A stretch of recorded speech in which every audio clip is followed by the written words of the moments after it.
Halo teman-teman, apa kabar? Berjumpa lagi bersama saya Yosef di Sekolah Pebisnis. Di sini kita percaya bahwa semua orang itu bisa dan layak untuk sukses. Baik sekarang teman-teman masih kuliah, sudah mulai untuk bekerja ataupun juga sudah mulai untuk memulai bisnisnya ya. Nah, malam ini kita akan menginterview seorang pebisnis mengenai sebuah topik yang cukup spesial menurut saya, yaitu bagaimana cara membangun akun Instagram yang profitable. Nah, malam ini ada siapa-siapa dulu ya. Ada Adi Prims Fahmi, Farel Ridwan. Halo teman-teman, apa kabar? Dari mana aja nih? Suaranya jelas ya?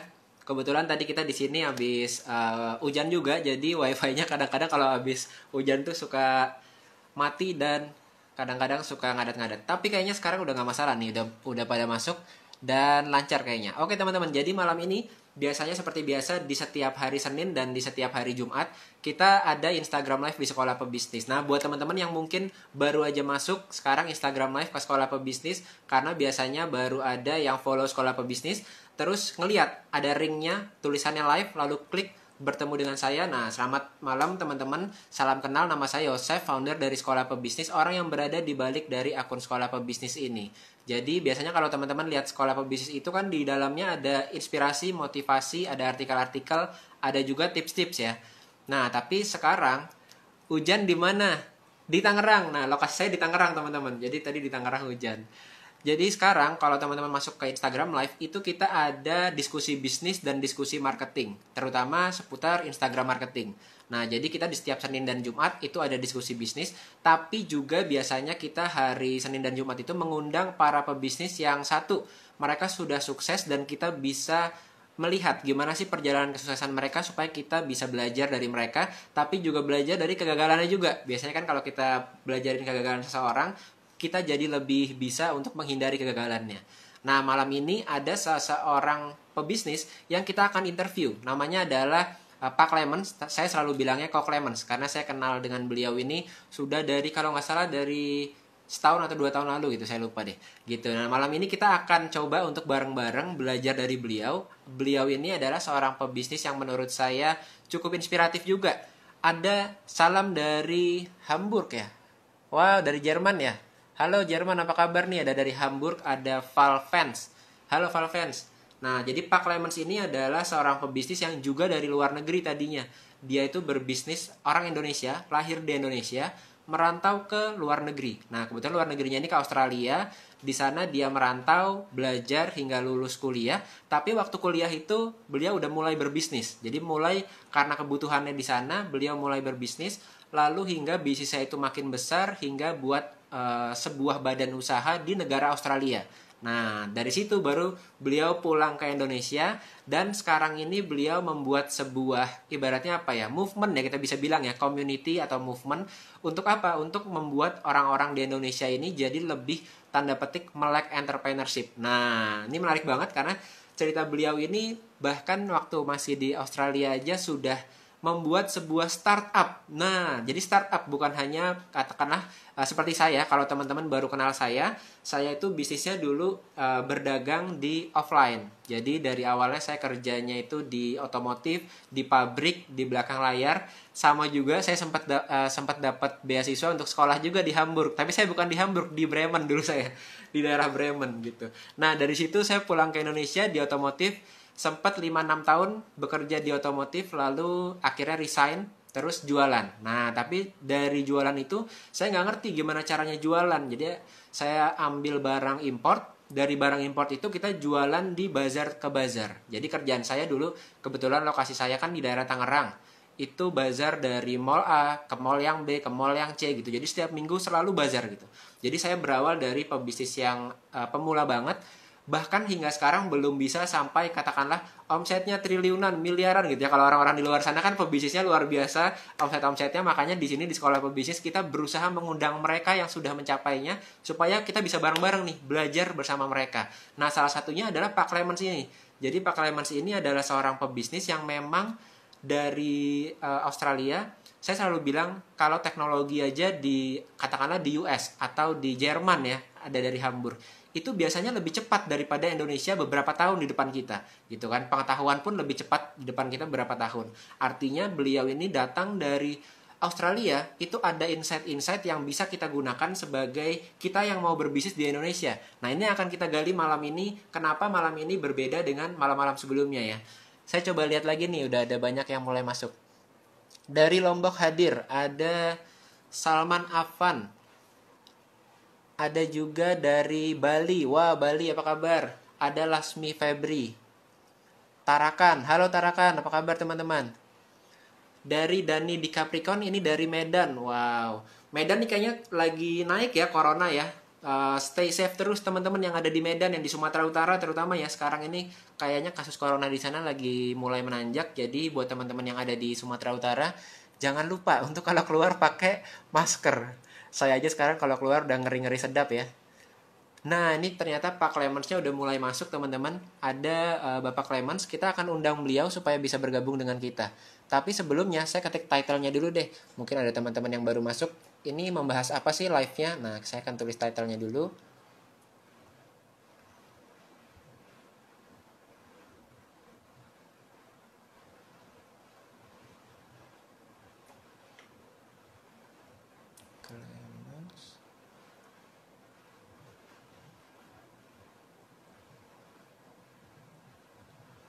Clemens Raharja.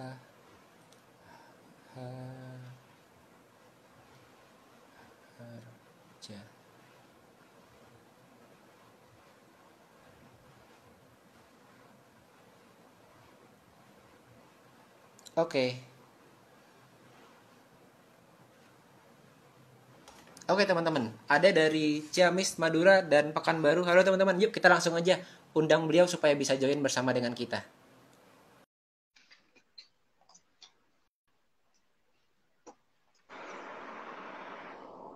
Halo, halo.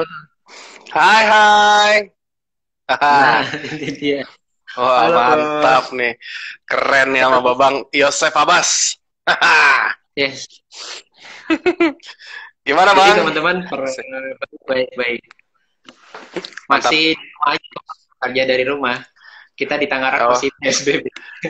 masih, iya masih PSBB ya. Ini udah di kantor, tuh, udah sepi. Anak-anak udah pada pulang.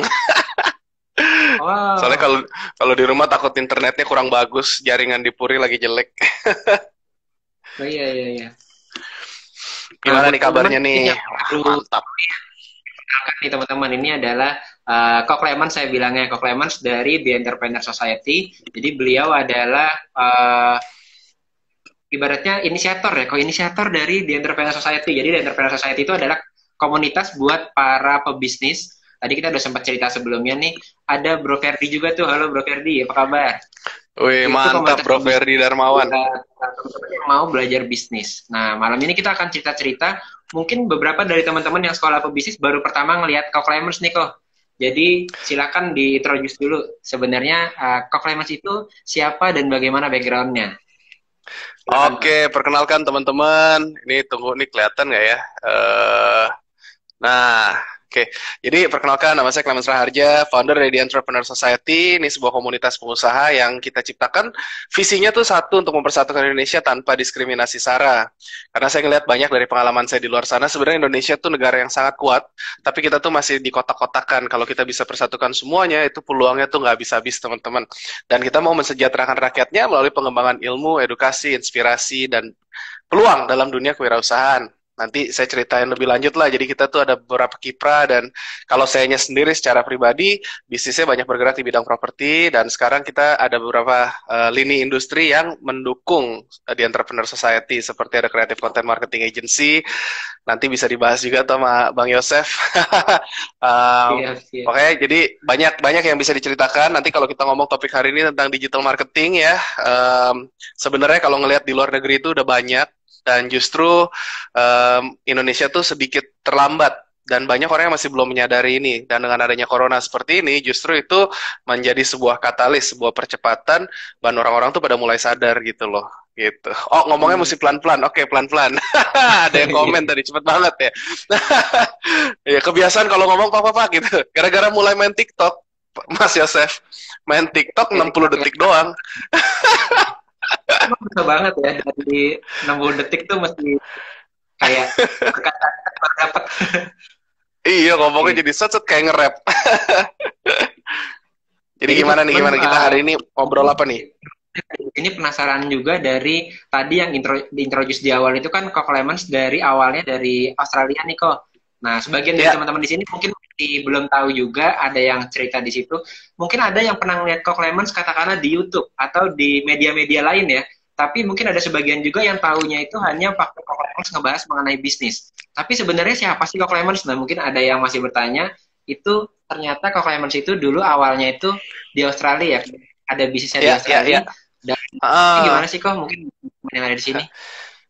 dulu saya mulai itu pertama kesananya tuh kuliah tuh dari tahun 2003 gitu. Orang pintar pebisnis pasti cerewet. Nah, lo lucu juga. Ah, jadi kalau kalau kalau ngomong saya dulu mulai itu semuanya dari nol, teman-teman. Sebagai anak rantau di sana nggak punya pada saat itu 2003 ke 2005 saya kuliah itu dolar naik gila-gilaan. Jadi ya papa mama udah biayain saya kuliah.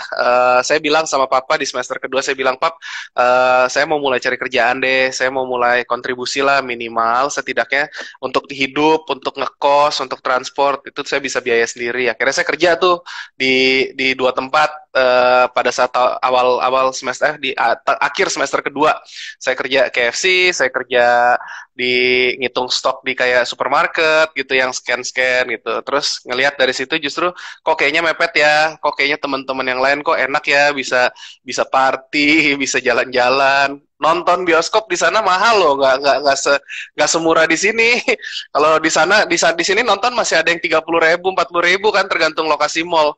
Di sana tuh semua sama, minimal kayak 150.000 dan itu bukan premier men. Jadi berasa lah gitu kan. Jadi dulu hidupnya mah cuman kerja aja. Nah dari situ akhirnya mulai mulai ngerintis bisnis. Saya selalu cerita ya, saya sharing di buku ini, di buku The Art of Entrepreneurship nih. Itu Nah, kisah hidup sama sama ini juga. Nanti kalau misalnya teman-teman mau, boleh nih apa? Um, betul betul. kita kasih giveaway deh hari ini deh nanti ya. Nanti kita bahas. Jadi Wah, itu saya itu. ceritain tuh. Boleh, boleh nanti kita bagi-bagi Hmm. buku deh buat teman-teman Ini yang saya juga ada ngikutin nih. sampai akhir ya. Bukan Mantap. ya teman-teman, tapi emang dikirimin sama saran juga sih. Jadi akhirnya baca juga. Nah, memang Kok Mantap. Lemons itu dari awal banget dari Iya, merantau.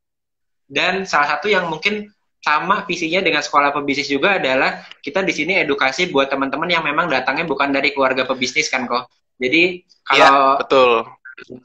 kita bilang tingkat entrepreneurship itu baru 3% sampai 4% di Indonesia. Artinya tuh ada 96% itu orang-orang yang tidak lahir dari keluarga pebisnis gitu.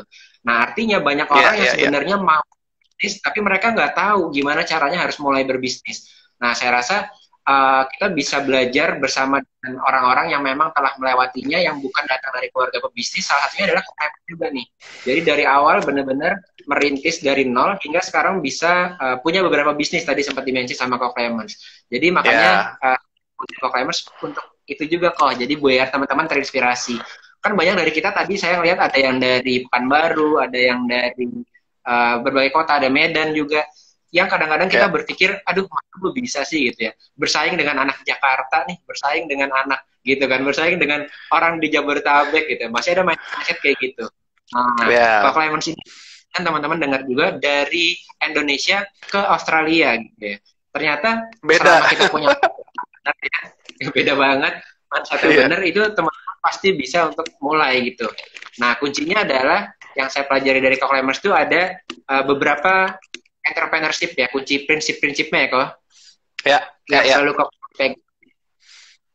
Jadi apa Betul. kok help other people first and then apa gitu 4 ya kalau nggak salah ya. Ya, ada 4. Jadi saya selalu bagikan ini dari pengalaman saya tadi waktu mulai ngerintis. Pada saat Hmm. waktu saya baru mulai pergi ke sana, nggak punya teman namanya anak rantau. Saya selalu suka kalau ngomongin tentang anak rantau dan saya selalu percaya ya kalau kita anak-anak rantau tuh pasti punya mental lebih kuat karena kan tertempa ya, apalagi tinggalnya udah nggak lagi sama orang tua, nggak lagi bergantung sama orang tua. Nah justru saya bagikan tuh ada 4 esensi kewirausahaan. Ini lagi nyari halamannya. 4 esensi kewirausahaan itu yang sebenarnya saya temukan justru gara-gara gara-gara tadi kepepet dan terus habis itu saya mau mulai bantu orang gitu. 4 esensi kewirausahaan ini saya tuliskan di sini, nggak ketemu halamannya. Jadi ada yang pertama nih ya teman-teman, kalau mau catat boleh, kalau mau catat ya. Yang pertama tuh peluang ada di mana-mana. Peluang ada di mana-mana. Oh, suaranya agak putus-putus ya. Waduh, coba saya switch deh. Kita nggak usah pakai WiFi, kita pakai ini aja. Di Coba. sini masih jelas sih. Ada teman-teman, oh malah loading sekarang. Mungkin lagi switching kali ya dari WiFi ke handphone. Ya, jadi teman-teman kalau Lemon sini memang basicnya awalnya nih connect lagi. Kita pakai pulsa. Jelas, jelas. Oke, ya lanjut ya. Jadi yang pertama tuh peluang, peluang itu ada di mana-mana. Tinggal kita mau ngelihat nggak. Nanti ini nyambungnya dengan era corona seperti ini, banyak orang yang mungkin negatif, mungkin kehilangan pekerjaan, mungkin ngelihat kayak mereka tuh istilahnya apa ya, stres, mau ngomong nanti, wah ini mesti banyak perubahan. Tapi sebenarnya peluang itu ada di mana-mana. Sekarang pun ada di mana-mana. Tinggal kita mau ngelihat secara positif apa enggak. Yang kedua, yang paling penting, justru itu fokus untuk bantu orang lain dulu. Duitnya akan datang belakangan. Nah, ini pakem. Kenapa ngomong seperti itu? Nanti sama kita mau ngomongin digital marketing, kita mau ngomongin apapun juga bisnis, ya itu dia gitu loh. Nah, kalau kita ngomong nih, fokus bantu orang lain terlebih dahulu. Nah, kita maksudnya apa? Cari menjadi sebuah solusi dari problem yang ada gitu. Solusinya tuh seperti apa? Kalau kita ngomong sebagai sesimpel mungkin deh, kalau kita mau bikin konten di Instagram, konten seperti apa sih kira-kira yang bakal laku? Itu konten-konten yang ya membantu, yang add value, yang bisa memberikan satu manfaat. Makanya kalau kita ngelihat nih dengan Mas Yosef, dengan Sekolah Pebisnis, itu kontennya keren-keren banget gitu loh. Dan itu banyak menginspirasi, membantu, membangkitkan semangat, ya kan, dan bahkan memberikan ilmu-ilmu yang bisa kita terapkan. Makanya followersnya banyak. Itu salah satunya. Tadi kalau kita mau fokus bantu orang, kita bikin bisnis atau produk atau apapun itu yang bisa ngebantu banyak orang. Nah, kalau kita ngomongin ke yang ketiga tadi, ya, fokus untuk jual produk. Produknya ini apa? Produk orang lain dulu sampai kita bisa ciptakan produk kita sendiri. Jadi intinya apa sih? Sekarang kan banyak kalau kita ngomongin tuh ada yang namanya reseller lah, dropshipper, di mana-mana ada. Justru itu salah satu mungkin peluang yang bisa menjadi sebuah jawaban buat teman-teman yang mungkin lagi cari pendapatan tambahan atau yang lagi butuh apa segala macam gitu kan. Terus baru yang keempat, modal itu penting tapi bukan suatu keharusan. Dibilang penting tapi bukan suatu keharusan tuh maksudnya apa? Jadi kalau dibilang perlu modal finansial nggak gitu? Ternyata mulai bisnis nggak serta-merta perlu modal finansial. Atau mungkin kamu lagi kerja, kamu dapat gaji tersebut kamu bisa puterin mungkin dengan tadi beli produk yang murah, kamu jual lagi dengan harga yang lebih tinggi. Tapi fokusnya kemana? Fokus bantu orang. Kalau nggak produk kamu nggak akan terjual gitu loh. Kalau kita cari nih sekarang lagi era corona gini, berapa banyak peluang teman-teman dari The Entrepreneur Society, teman-teman dari komunitas kita yang tadinya jualan apa, sekarang jualannya APD, masker, terus test pack, bukan test pack kehamilan ya, test pack corona, ya kan? Iya, jadi banyak sekali. Gitu. Jadi sebenarnya kalau kita lihat ya peluang tuh ada di mana-mana tadi. Ini pakemnya. Ini saya dapetin karena pada saat saya waktu dulu ngerantau kan kepepet. Nah, saya mikir saya mau bantu orang-orang seperti apa? Seperti saya sama-sama anak rantau. Akhirnya anak rantau itu butuhnya apa? Butuh kartu telepon dulu buat telepon internasional, butuh kos-kosan, butuh temen, butuh komunitas, butuh travel, pengen jalan-jalan ya. Akhirnya mulai dari situ. Semuanya gimana? Modal dari mana? Modalnya mah dari nol, modal temenan gitu. Ya, Dan ya. berani malu dan berani kerja, berani nempel-nempel di mading. Zaman dulu nempel di mading. Kalau sekarang mah semua digital, enak banget. Sekali ngepost yang lihat banyak. Ya, tergantung sih ngepostnya bener apa enggak gitu ya. Ada strategi-strateginya kan. Belajar Oke, nih jadi kakak Yosef ini karena loh. sekarang tuh teman-teman banyak banget yang baru terpaksa mulai bisnis kita bilang kok karena tiba-tiba Hmm, udah PSBB tiba-tiba nggak bisa keluar. Bahkan kemarin ada teman-teman saya yang kerjanya itu memang tadinya salesman offline. Dia di nah, agensi properti, di agensi asuransi, di agensi katakanlah MLM yang kerjanya memang hmm, offline atau otomotif, sales offline. Tapi karena PSBB ini tadinya dia bisa seharian itu prospek katakanlah sehari bisa kalau muter-muter dan rajin ngomongnya emang ekstrovert banget gitu kemana-mana, dia bisa sehari itu ketemu 5, 6 orang, 8 orang gitu kan. Dia kayak konfirmasi iya, gitu kan. iya, iya, iya. Dapat 6 orang kali gitu kan, jadi pindah-pindah ya. Mungkin yang membatasi adalah keadaan macet aja, tapi sekarang kalau PSBB gini udah di jalan makin lama, udah gitu ketemu orang pun kita makin hati-hati. Jadi tadinya dia bisa prospek banyak, sekarang prospeknya dia jadi lebih kecil gitu, dalam sehari berkurang ibaratnya kan passingnya. Nah mereka ini juga lagi mau coba cari cara gimana gue bisa coba masuk ke dunia online gitu ya. Kedua ada teman-teman kita itu yang tiba-tiba jadi sulit untuk menghasilkan. Katakanlah teman-teman yang di kantor deh, aja kita bergiliran kayak kantor ada hari apa, ganti lagi ntar masuknya hari apa gitu. Terus kedua, teman-teman kita yang tadinya kerja, itu kita bisa mengandalkan lemburan malam-malam. Ah, gue malam ini gue ngelembur deh gitu, biar lemburannya banyak. Ternyata sekarang nggak bisa kayak gitu lagi gitu, karena begitu mau PSBB, ya udah begitu selesai jam kerja ya udah pulang gitu. Wah, nggak bisa dapat lemburan lagi deh nih sekarang. Nah, banyak banget mindset kita yang begitu pindah dari orang yang offline ke online, ataupun yang belum pernah berbisnis, sekarang berbisnis itu berpikirannya bahwa produk apa yang lagi bagus gitu, seperti tadi Kau Clay bilang. Nah, yang terinspirasi banget dari cerita Kau Clay adalah pertama deketin dulu marketnya, baru kita cari mereka butuhnya apa, produknya apa gitu. Nah, ini berkaitan juga dengan teman-teman. Kau Clay kan sekarang juga ada sebuah content marketing agency ya, kok. Kita kalau ngobrolin bisnis online itu Kau Clay ini ada sebuah content creating agency yang memang mensupport para pebisnis gitu. Nah, salah satunya yang banyak teman-teman ini miscommunication adalah, wah kalau gitu kita harus nemu produknya dulu, baru kita masukin nih ke online, produknya yang harus sudah laris. Tapi ternyata tadi teman-teman kalau kita bayangkan, Kau Clay juga mulai dari berjualan katakanlah dari pulsa, dari properti, itu bayangin deh, kita kalau teman-teman hari ini dikasih tiket ke Australia gitu, nih tiket ke Australia, terus dari situ teman-teman harus jual properti di Australia, hari ini juga kira-kira bisa ya? Nah itu kan susah, kenapa? Karena kita nggak tahu yang belinya itu siapa gitu. Kadang-kadang kita punya produknya bagus, suppliernya teruji, mungkin dia kualitasnya oke banget, tapi justru kita nggak menemukan market untuk kita berjualan gitu ya. Nah kayaknya ini hal yang penting banget ternyata ya kok. Betul. Betul banget. Jadi kita mesti menyesuaikan target marketnya lagi butuh apa. Kita ambil contoh deh perkembangan bisnis di Indonesia nih 10 tahun terakhir ya di dunia tech. Ojek online. Ojek online itu dulu awalnya apa gitu loh. Sebenarnya dia menjadi sebuah solusi. Ojeknya mau udah ada pangkalan, tapi mereka menjawab sebuah solusi dari kita kalau mau nyari tukang ojek susah, sama tukang ojeknya kalau mau nyari kerjaan susah gitu loh. Mereka mangkal doang. Justru dengan adanya ojek online, mereka bisa dapat orderan ya kalau mereka rajin, bisa ngambil barang, nganter barang, nggak perlu nganter manusia lagi, dan semuanya dijamin keamanannya. Dan itu mempermudah kita di dunia ini gitu loh. Dan itu justru menjadi salah satu, logistik ini akan menjadi salah satu bisnis yang booming di era PSBB, di era Corona seperti ini ya. Karena ya semuanya online kan, dan online itu kan berarti nggak ketemu orang, nggak perlu belanja keluar rumah, tapi semua dikirimkan ke rumah gitu loh. Justru yang seperti itu ya transport segala macam akan naik daun, yang akan sangat-sangat bagus sekali kalau menurut saya. Justru jadi ya kalau kita bilang eranya di sini banyak sekali peluang. Yang kemarin saya ngobrol, saya mentorin ada pengusaha dari The Entrepreneur Society juga ya. Dia kena imbas, bisnisnya travel. Terus habis gitu kan shutdown lah, kita ngomong travel semuanya mati. Terus habis gitu dia bilang gini, iya hibernasi lah. Saya juga ada travel agent namanya Sibuk Liburan. Cuman ya saya nggak sebut karena lagi liburan dia. Biarinlah dia sibuk liburan karena corona ya sudahlah gitu kan. Nah tapi dia bisnisnya akhirnya kemarin dibilang gini, untuk kerjasama sama hotel untuk catering, jadi untuk deliverynya, pengiriman. Mereka nggak mau pakai ojek online yang sudah ada, justru mereka mau pakai kayak kurir. Jadi sebenarnya kalau ngomongin dari kurir-kurir itu peluangnya masih ada loh. Saya pikir kurir itu ternyata udah banyak brand-brand besar ya, ternyata masih ada dan bisa gitu loh. Nah itu lucu tuh kalau misalkan itu kan bisa jadi pemikirannya, ide-idenya ada gitu. Jadi saya baru mikir, oh ternyata ada aja peluang seperti itu, dan justru bisa kerjasama khusus F&B untuk delivery nantinya gitu loh. Dan mereka udah mulai developin sistem, udah ada startupnya, udah ada aplikasinya ya.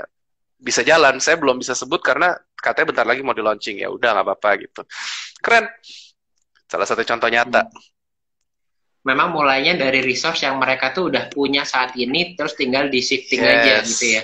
Kan kita ngambil barang, katakanlah, yang lain pada jualan masker nih, kita langsung ngambil jualan. Mungkin kalau kita awal-awal trading, waktu masker masih harganya murah banget, itu bisa. Tapi sekarang teman-teman itu salah satunya di sekolah pebisnis itu ada artikel viral juga kok, maskernya dibuat di pen gitu, jadi ada lukisannya gitu kan. Sekarang mulai maskernya ditambahin desain gitu, bentuknya yang aneh-aneh, udah macam-macam gitu. Nah itu akan lebih sulit buat kita yang tadinya mindsetnya hanya cari peluang jual tanpa memperhatikan tadi market kita sebenarnya siapa gitu ya. Nggak punya Betul sekali. database-nya, nggak punya kontaknya gitu. Kita juga resource kita sebenarnya apa sih gitu. Kalau kita tadi, kalau Clemens bilang resource kita itu travel, maka pivotnya jangan jauh-jauh dari situ karena kita resource-nya itu Yes, yang kita punya udah di situ gitu ya.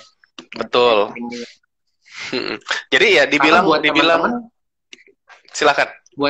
yang sekarang ini mungkin atau kalau pebisnis yang kayak co-climbers mentoring ini kan udah katakanlah punya resources yang mereka miliki saat ini yang harus pivot gitu.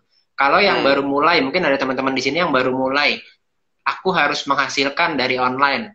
Barang-barangnya sih ada gitu ya. Orang-orang bilang di luar sana bahwa jualan masker aja, jualan katakanlah APD aja, atau jualan katakanlah ada juga yang disinfektan, itu ada disinfektan chamber dan lain-lain gitu. Tapi Ya, nyatanya kita waktu baru mulai itu nggak bisa jualan gitu. Nah ini kendala kita pada ya. umumnya kan. Nah sebaiknya langkah apa yang kira-kira buat kau climbers yang memang sering berkonsultasi dengan para pebisnis, itu sarannya apa sih kok buat mereka yang titik ini baru memulai gitu? Oke, justru ini makanya jadi ada satu, saya belum pernah cerita dan saya nggak sharekan secara langsung banyak karena memang kita baru batch pertama ya. Tapi di member di komunitas kita di The Entrepreneur Society ini itu ada banyak pengusaha-pengusaha, ada sekitar 500 sampai 600-an sekarang, dan itu sudah mereka saling berkolaborasi satu dengan yang lain. Nah, mereka punya banyak produk-produk yang bagus, tapi bisnisnya kan lagi turun nih semua. Ada yang di mall, ada yang di offline, toko, semua PSBB. Nah, justru kita akhirnya saya berpikir gimana cara bantu mereka, dan saya bikin satu konsep. Nah, ini akhirnya jadi kita bikin, kalau nanti mau teman-teman mau cek di Instagram peluangusaha.tes. Itu kita ajarin cara jualan offline, ajarin cara jualan online ya gitu loh, untuk bikin konten apa segala macam. Dari Hellogram tadi disupport juga, dari ada Kak Jordan nanti partner saya yang tadi Hellogram itu konten kreatif marketing agency kita. Itu yang ngajarin, ada video-video recordingnya juga di sana, dengan nanti kurasi produknya dapat dari mana ya, dari member-member kita di Entrepreneur Society. Mungkin bisa menjadi berkat juga buat teman-teman. Justru karena lagi tadi kepepet ya, bisnisnya lagi ini segala macam, justru malah kita bisa menciptakan satu peluang baru buat teman-teman, buat ngebantu yang tadi bisnisnya turun, sama ngebantu juga yang pada pendapatannya hilang, jamnya hilang, terus habis itu segala macam ya, kepotong, mungkin gajinya kepotong atau mungkin bahkan di PHK. Nah, mereka bisa tuh mulai jualan ya. Kemarin lucunya sih, itu baru batch pertama, baru 2 minggu terakhir kan ya, dan kita nanti ada batch berikutnya, batch kedua nih di awal bulan. Itu lucunya udah ada yang jualan alpukat, Bro Yosef. Oh Omsetnya tuh iya, bisa kemarin sampai kita interview juga tuh pebisnis oh alpukat. iya ya.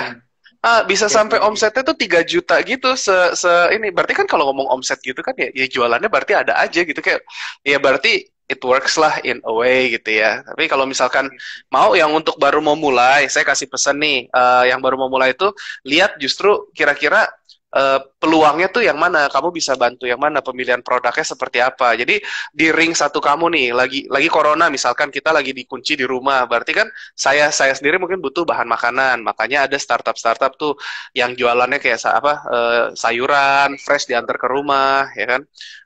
Terus habis gitu, itu tadi yang nanya alamat webnya, enggak, Instagram peluangusaha.tes.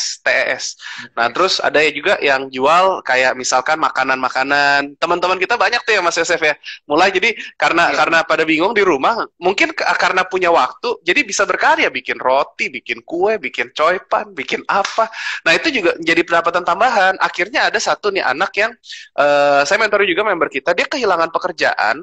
Dia tadinya kerja full time, terus kan selesai tuh karena corona kan. Ya. Akhirnya dia mulai bikin pisang bolen di rumah, di apartemennya, apartemen The Nest dekat rumah kita. dia begitu bikin apa, masak apa, bikin pertama bolen-bolen coklat pisang gitu kan. Terus akhirnya mulai ada varian-variannya, dia mulai tawarin temen-temennya. Sekarang malah justru dia bilang ini justru berkembang gitu loh. Jadi dia mau mulai rapihin Instagramnya, dia mau mulai jalanin itu. Keren, bisa jadi peluang Iya. nggak gitu loh misalkan ya kan. Nah, Itu jadi banyak sekali kalau kita lihat. produk itu Mm-mm. awalnya produk ya kau ya, tapi memang nggak semua orang Ya, yang punya produk itu bisa jualan kan memang. Jadi tadi betul. artinya adalah punya produk, teman-teman harus belajar juga yang tadi dijelaskan oleh Kak Clemens. Kira-kira dilihat dulu Mm-mm. dari ring 1 dan 2 kita tuh banyaknya butuhnya apa tuh. Nah, mulai dari marketnya dulu, baru teman-teman cocokkan sama peluangnya gitu. Jangan katakanlah sekarang itu di luar sana banyak banget juga yang nawarin reseller-reseller ya. Jadi reseller A, reseller Ya, B, dan lain-lain. Ini kitanya sendiri nggak mencocokkan sama sebenarnya kolam kita tuh apa. Misalnya katakanlah kolam betul. kita ada orang-orang resaturing 2 kita itu sayuran semuanya. Makanya kita cari reseller yang sayuran. Nah, jadi teman-teman jangan tiba-tiba, apalagi sekarang, banyak yang reseller itu marginnya besar nih gitu. Tapi begitu kita mau jual, kita nggak bisa jual malah gitu. Nah, jadi teman-teman harus coba cocokkan juga dengan kemampuan teman-teman gitu. Kalau di online, Betul. teman-teman tadi kan ada yang jualan alpukat, itu masuknya buat Instagram juga akhirnya. Nah, artinya sekarang itu walaupun kita pertama jualan ke ring 1, ring 2, akhirnya teman-teman akan masuk ke yang namanya bisnis online juga. Nah, Betul. ini saatnya, momen ini, kalau teman-teman belum selama ini masih menggunakan Instagram tuh ibaratnya buat username, terus posting-posting di sana, foto pribadi, campur-campur. Nah, teman-teman sekarang mulai belajar bisnis. Kenapa? Karena ternyata buat akun di Instagram itu gampang banget sebagai user. Tapi begitu kita mau berbisnis, itu challenge-nya beda banget. Nah, kenapa beda banget? Karena kalau nggak susah, kalau nggak sulit, nggak ada yang namanya content creative agency kayak yang Coclaimers punya nih, Hellogram gitu ya. Nah, makanya ada betul yang harus kita kuasai supaya kita bisa jualan di online, di bisnis online. Nah, salah satu yang menarik adalah ada beberapa kliennya Coclaimers itu yang bangunnya itu akunnya publik ya, kok akun publik. Betul, betul. Nah, apa sih mungkin teman-teman di sini masih bingung juga dan nggak kebayang gitu sebenarnya akun publik itu akun kayak gimana? Ini buat teman-teman tadi nanya, kalau mau ngomongin bangun kolam, sebenarnya digital marketing ya, kita tuh mesti punya kolamnya. Kalau misalkan saya bilang tadi, komunitas, saya punya komunitas anak rantau dulu di sana, dan itu menjadi kolam yang akhirnya saya menjawab semua solusi anak rantau jadi bisnis. Ya, itu ngomongin dari tadi kartu telepon, kos-kosan, terus transport, terus ngomongin grup untuk travel, terus sampai akhirnya orang tua muridnya mau beli, saya jadi broker properti, sampai akhirnya saya punya property agency sendiri, sampai akhirnya mulai development sendiri. Itu semua gara-gara tadi ada kolamnya anak rantau nih. Jadi menjawab semua, sampai kita nyariin kerjaan buat anak rantau, dan ada beberapa bisnis yang tidak ada hubungannya, tapi mempekerjakan, memberikan pekerjaan buat anak rantau. Nah, tadi akun publik itu sebenarnya membangun kolam. Kolamnya tuh seperti apa? Partner saya sih, Kak Jordan itu dia bikin dulu ada kolam yang isinya khusus wanita. Mungkin minggu lalu kan sempat sharing sama Kak Jordan juga ya di Sekolah Pebisnis. Nah, itu dia bikin namanya Kedai Cinta Kamu. Itu usia 18-24 wanita, membahas tentang cinta-cintaan, ya kan? Itu juga menjadi sebuah kolam. Tadi baru saja terpikir kan, kita kan lagi mikirin travel agent nih. Ini nggak tahu nih, ini mungkin bisa juga nanti sama Sekolah Pebisnis gitu kan, kita kolaborasi sama Sibuk Liburan. Bisa kita tadi iya, jalan-jalan misalkan ke Bali gitu ya, atau ke Jogja atau kemana kayak gitu, kita ngeliat wisata lokal, tapi mungkin dengan Kedai Cinta Kamu, single strip. Wah, seru kan? Kan bisa juga ya, kita pikirin namanya kan harus keluar ide-ide yang kreatif terus. Kalau ngomongin cuman travel biasa mah ya paling jual paket tur kemana gitu. Tapi kalau kita bikin nanti sekolah pebisnis, jadi mau belajar bisnis tapi sambil liburan, wah kan lucu juga. Ntar dengan Entrepreneur Society jalan-jalan ya kan, itu jalan-jalan tapi mungkin nanti ngelihat bisnis di sana gitu kan. Jadi ya, kita akun bisa yang tadi Coclaimers maksud itu kok itu akun yang sifatnya itu kayak bukan jualan ya, bukan ada produknya tapi membangun kolam ya. Isinya itu informatif, edukatif. Nah, mungkin banyak dari kita yang ngapain sih bikin kayak gitu, bikin posting-posting kayak gitu kan nggak jualan. Emang itu ada pendapatannya, ada income-nya dan lain-lain. Nah, banyak dari sosial media agency lain tuh bahkan nggak mau untuk bangun akun publik, atau nggak menerima lah istilahnya. Hanya menerima brand-brand aja.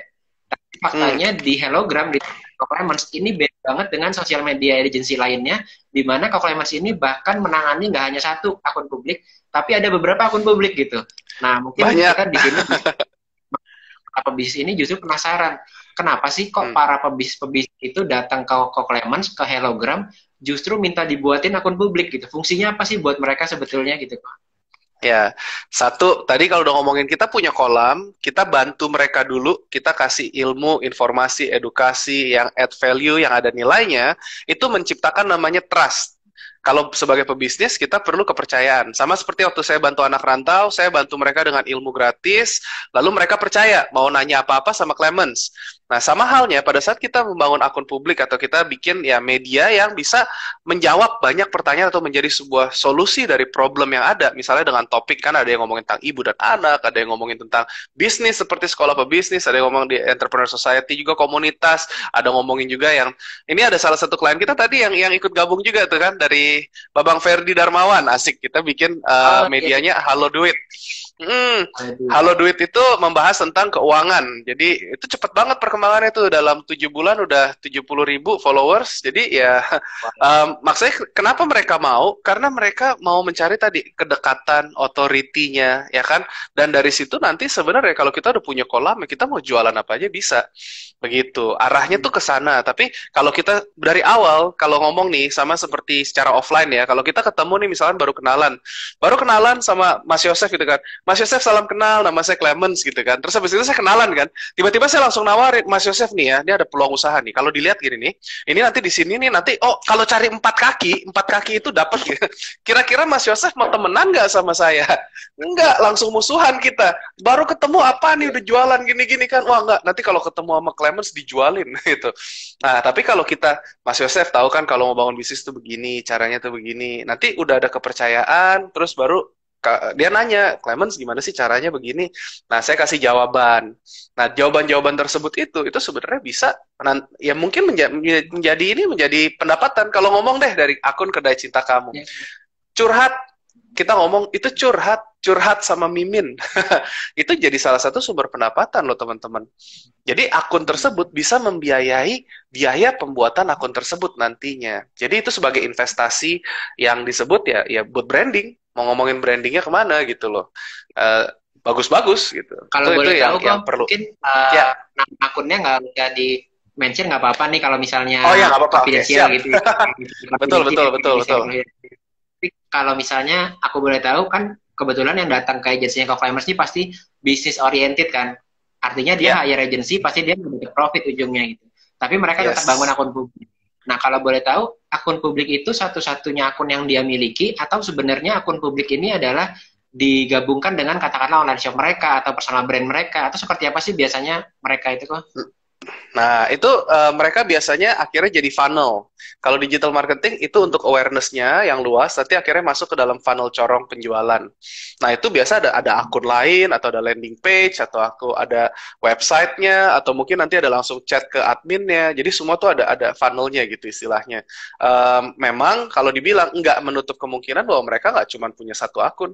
Beberapa klien kita itu ada yang, kalau branding saya selalu ajarkan ada 3. Ada personal, ada produk, ada perusahaan. Nah, ini tergantung dari bisnis kamu, yang mana yang cocok. Kalau kamu misalkan mau ngomongin bisnis consulting, mungkin perlu personal. Kalau misalkan kamu mau ngomongin property developer, mungkin cuma ngomongin produk sama perusahaan. Nggak perlu ada di belakangnya. Kalau kita ngeliat developer-developer besar di luar sana, nggak ada muka orangnya kan sebenarnya, karena mereka konsorsium gitu. Jadi mereka cuma ngangkat produknya bagus, atau mungkin perusahaannya terpercaya. Oh, maaf jarinya salah. Ya pokoknya begitu gitu ya. Jadi intinya tergantung dari kebutuhan. Jadi di akun-akun tersebut pun kalau mau dibuat sebagai kolam itu bisa aja gitu loh, dibikin sebagai akun publik. Mungkin dengan kontennya seperti apa, dan itu tergantung brandingnya yang mana yang sesuai dengan bisnis masing-masing gitu. Tapi memang kalau misalnya itu berhasil, katakanlah buat akun personal branding, kalau kita yang join di asuransi, saya ingatnya itu teman saya itu selalu dia buat akun personalnya dia pakai nama personal, pakai kita dari Prudential gitu misalnya gitu, atau dari Allianz misalnya @Allianz. Nah, siapa yang orang belum kenal kita mau follow personal branding kita kalau di bio kita udah naruh kayak gitu ya ibaratnya ya. Nah, ini salah satu juga kenapa sih teman-teman salah satunya yang agent-agent katakanlah itu harus bangun akun publik supaya tadi reach-nya atau tebar jalannya itu lebih luas juga sehingga teman-teman bisa nantinya partnering ke personal brandingnya. Nah, begitu juga yang ternyata yang pebisnis pun juga gitu ya, kok mereka punya online shop tapi bisa dimanfaatkan si akun publiknya ini untuk tebar jala luas, nanti mereka bisa di-funnel ke penjualan gitu ya. Apalagi teman-teman kalau sekarang makin kompetitif, saya selalu bilang kalau targetnya Instagram sih banyak sih, ada 200 juta lebih user di Instagram. Tapi sebagian besar dari mereka itu, apalagi sekarang saat corona gini, masuk ke Instagram justru untuk buat online shop. Nah, pertanyaannya 200 juta itu customer teman-teman itu adalah saingan teman-teman sebenarnya gitu. Jadi gimana caranya kita menggunakan strategi funneling tadi itu dengan menggunakan akun publik lalu nanti diarahkan ke personal brand atau akun publik diarahkan ke brand teman-teman, itu jadi strategi yang bisa membuat teman-teman ini jauh lebih kelihatan dibandingkan saingan-saingan teman-teman yang katakanlah 2-3 bulan ini baru buat online shop gitu ya. Nah, itu fungsinya juga tuh. Karena teman-teman punya dari yang luas tadi ya. Nah, kalau boleh tahu kok ternyata dari teman-teman yang di Entrepreneur Society, dari itu pun juga kan adalah akun publik juga ya miliknya Kakak Clemens.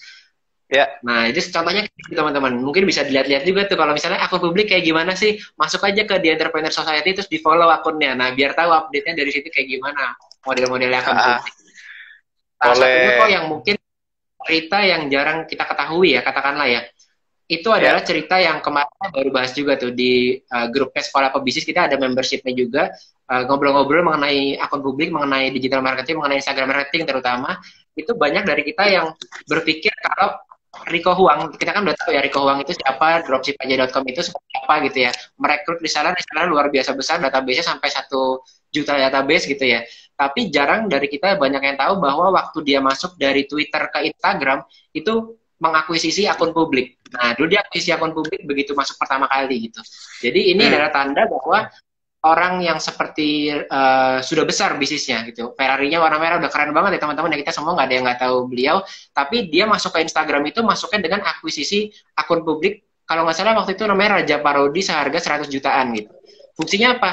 Fungsinya supaya jadi funnel buat masukin ke Alona gadgetnya dia gitu. Nah, itu awalnya itu dari Oh, Twitter wow. gitu. Saya Jadi baru tahu sampai itu. sekarang pun itu itu kayaknya buat teman-teman yang udah join ke dia gitu pasti tahu deh ceritanya gitu. Nah, setelah itu baru selanjutnya dia itu coba untuk buat yang namanya akun media baru atau akun publik baru yang sekarang teman-teman tahu, ada komunitas pengusaha muda, ada komik bisnis gitu ya.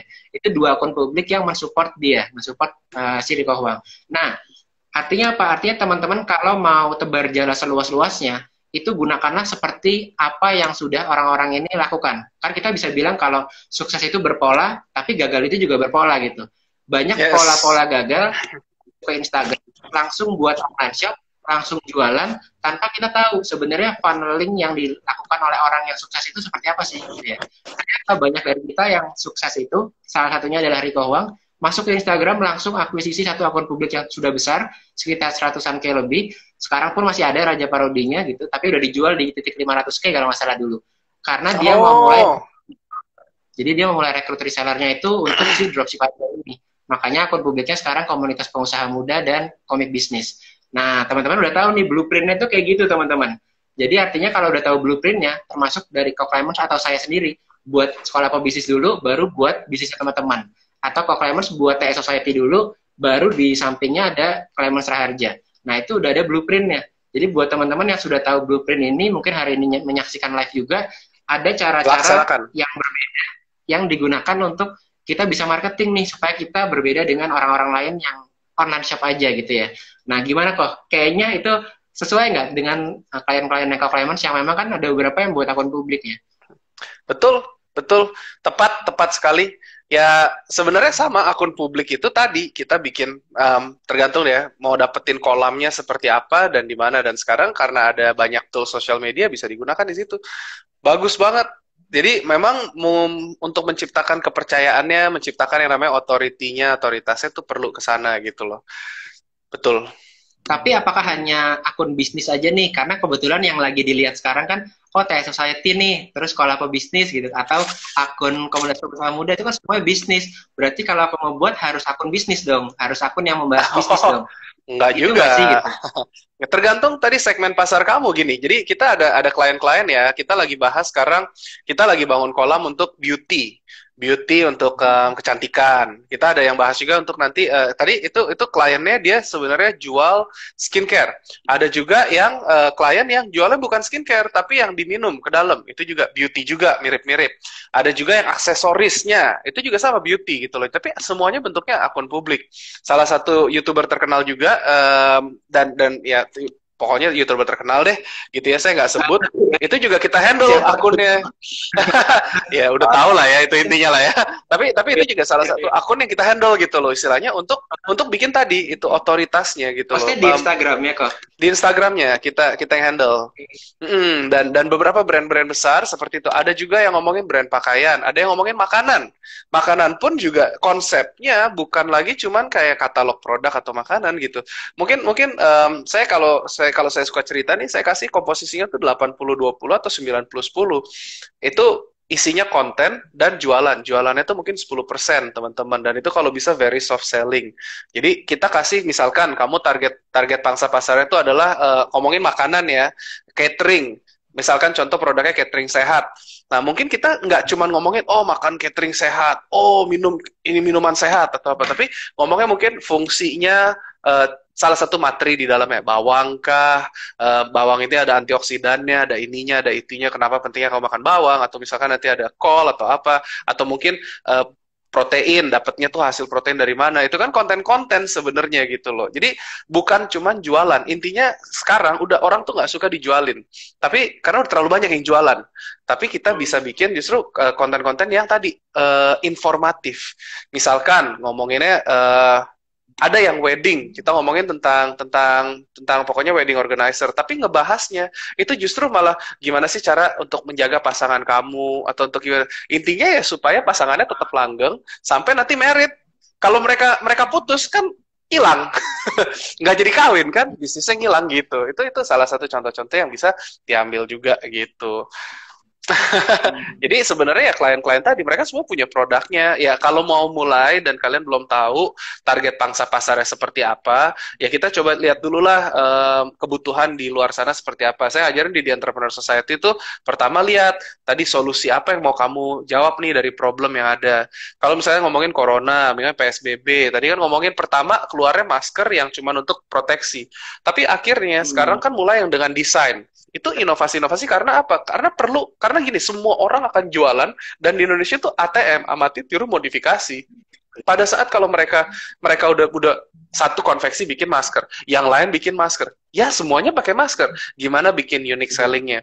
Mungkin dengan desain khusus. Akhirnya coba kalau kita perhatikan, brand besar pun ngikutin gitu loh. Kayak kita ngomongin yang brand-brand mewah deh, LV, Hermes segala macam gitu ya. Mereka bikin masker. Kemarin masker belasan juta. Satu masker.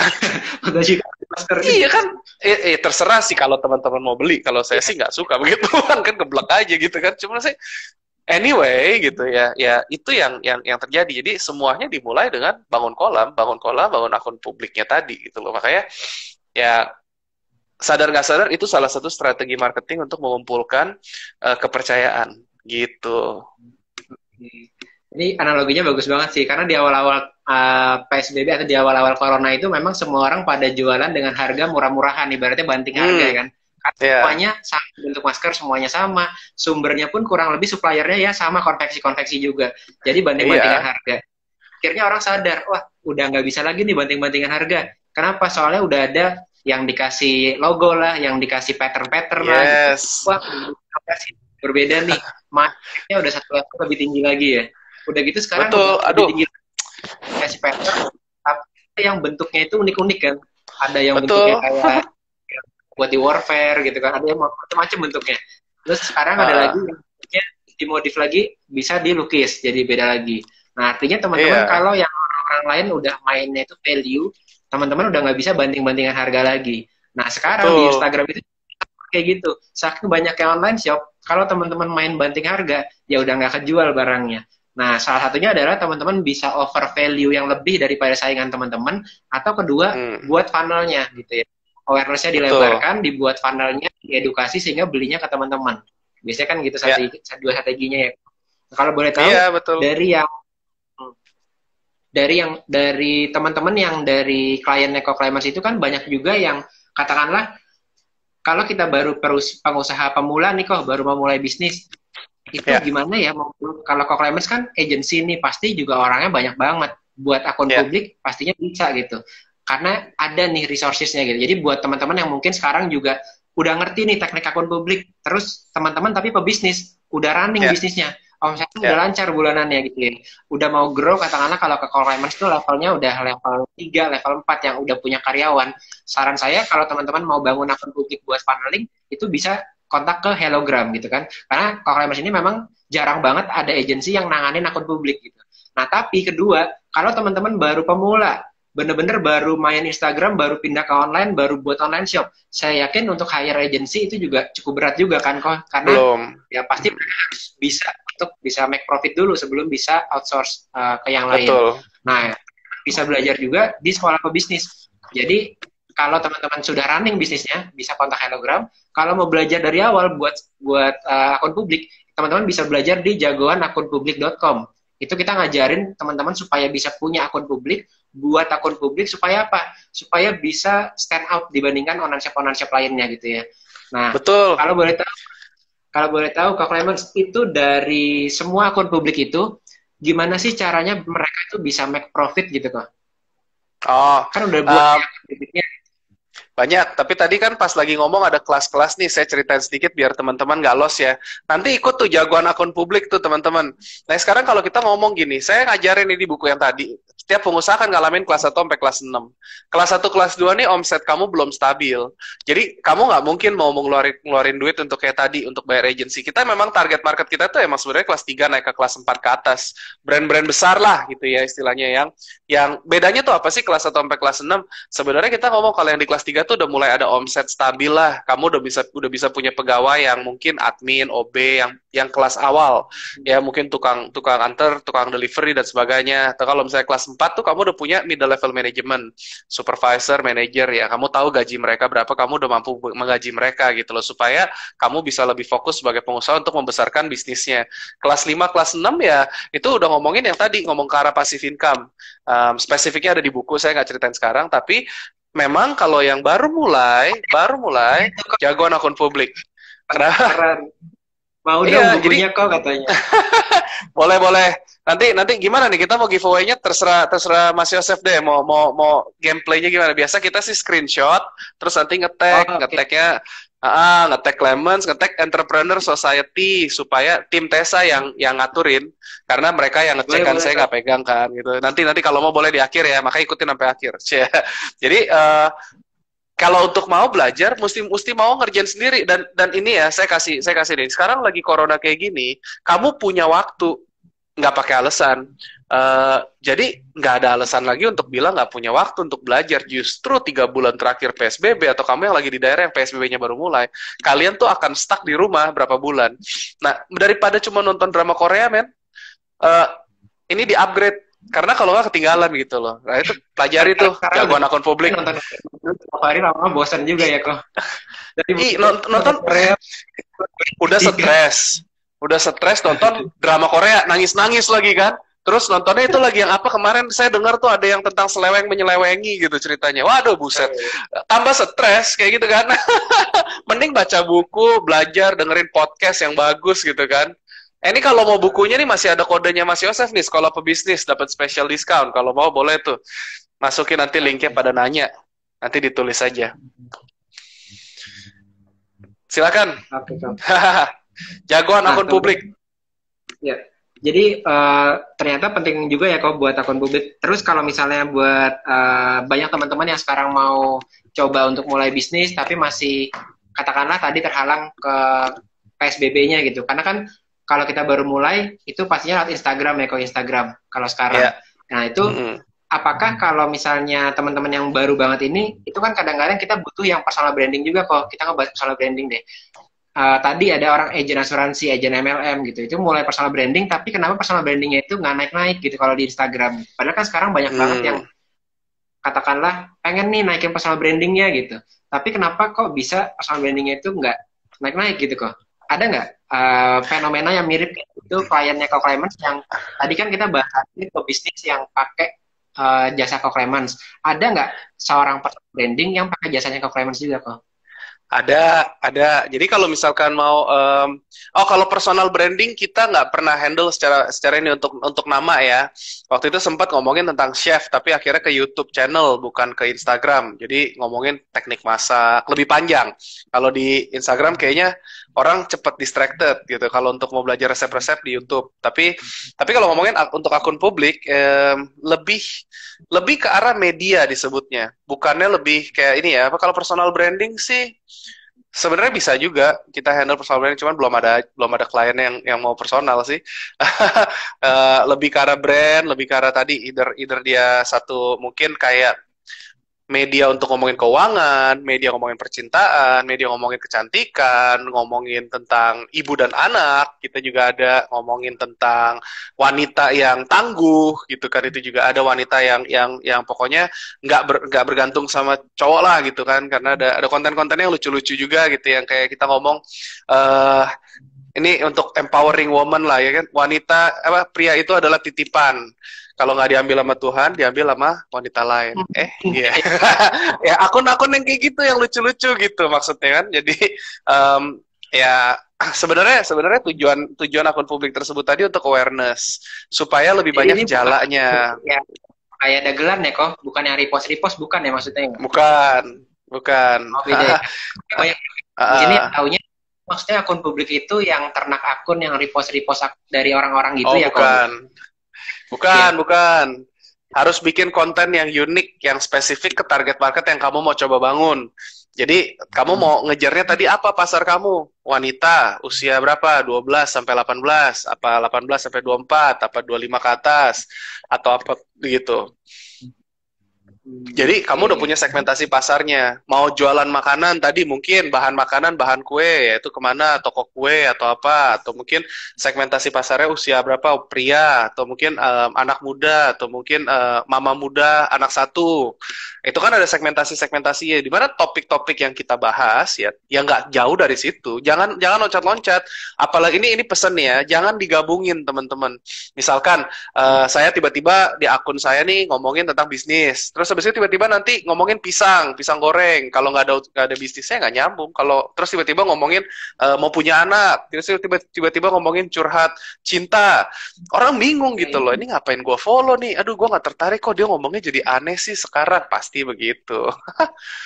Ini ada yang nanya tuh, pertanyaan gue di skip terus, ayo loh. Aku udah lihat itu. Oh, kita panjang, Tanya tenang lagi di aja. bawah. Aduh.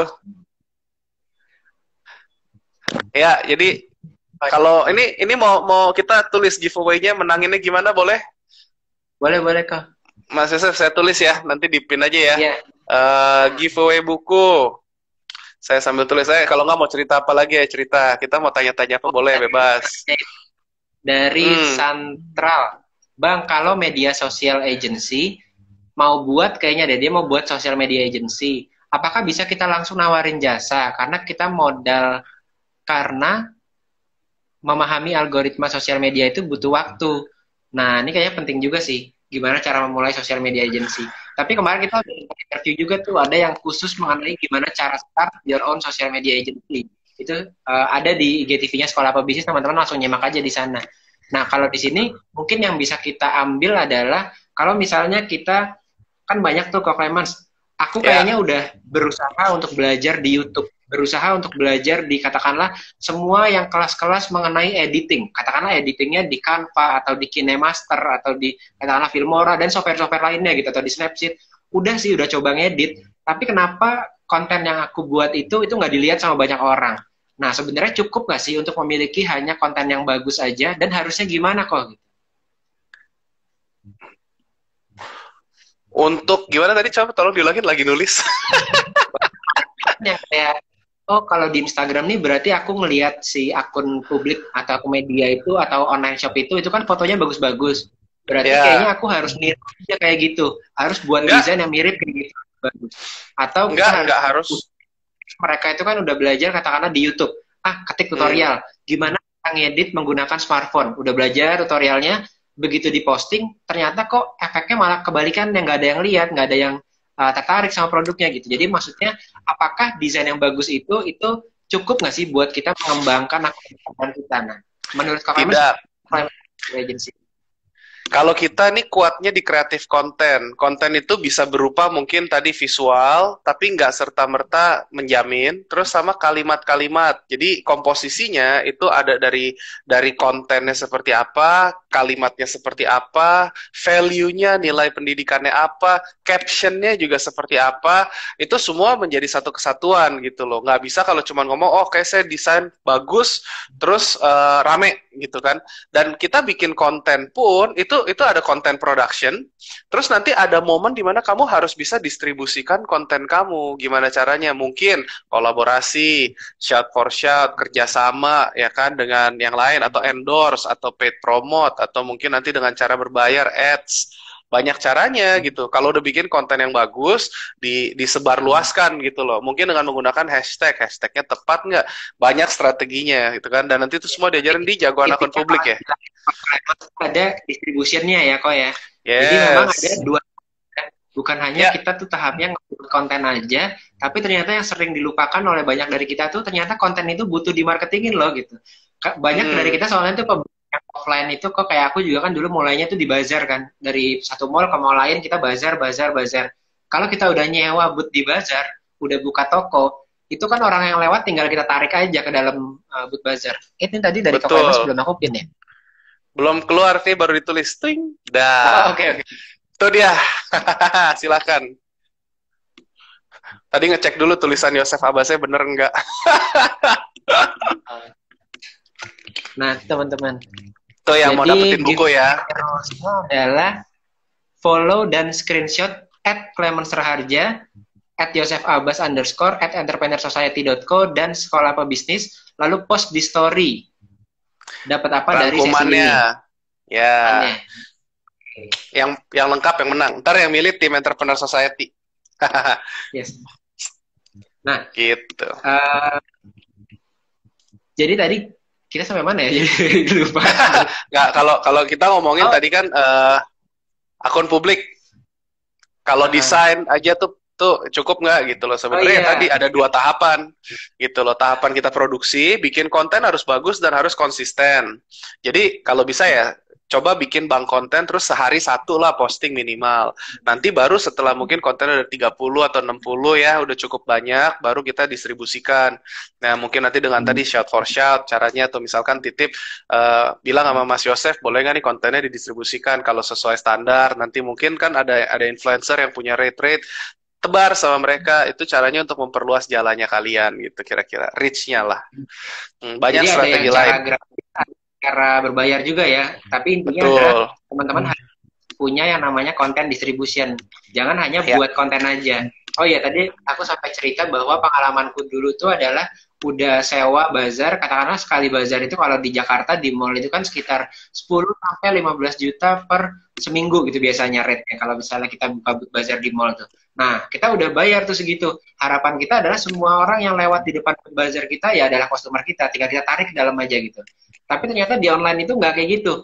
Nggak kayak di offline, teman-teman punya toko nih, udah otomatis beli ruko. Itu udah ada yang lewat di depan, tinggal kita tarik.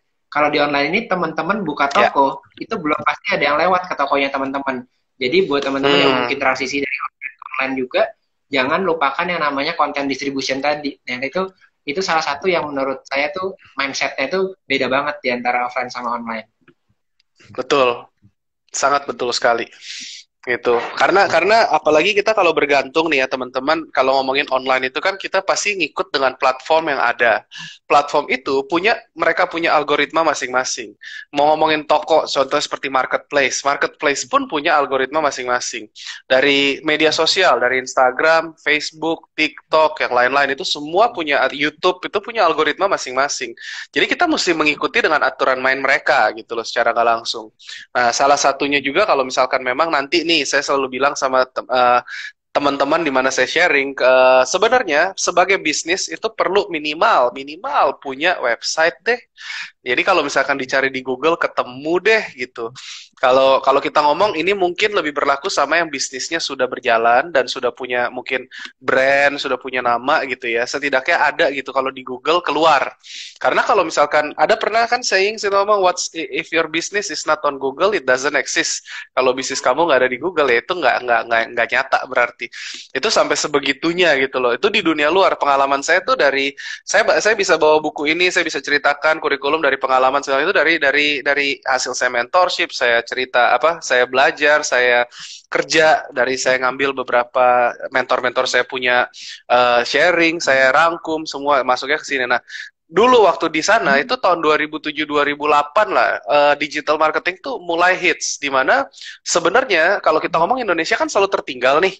Indonesia kan ketinggalan tuh bisa trainingnya bisa 10 tahun di belakang. Nah bener aja gitu loh, gara-gara corona itu baru mulai sekarang gitu ngehits. Nah dulu tuh kita udah ngomongin dari email marketing, dari mungkin dulu belum pakai media sosial, masih lebih email marketing, lebih ngomongin mailing list.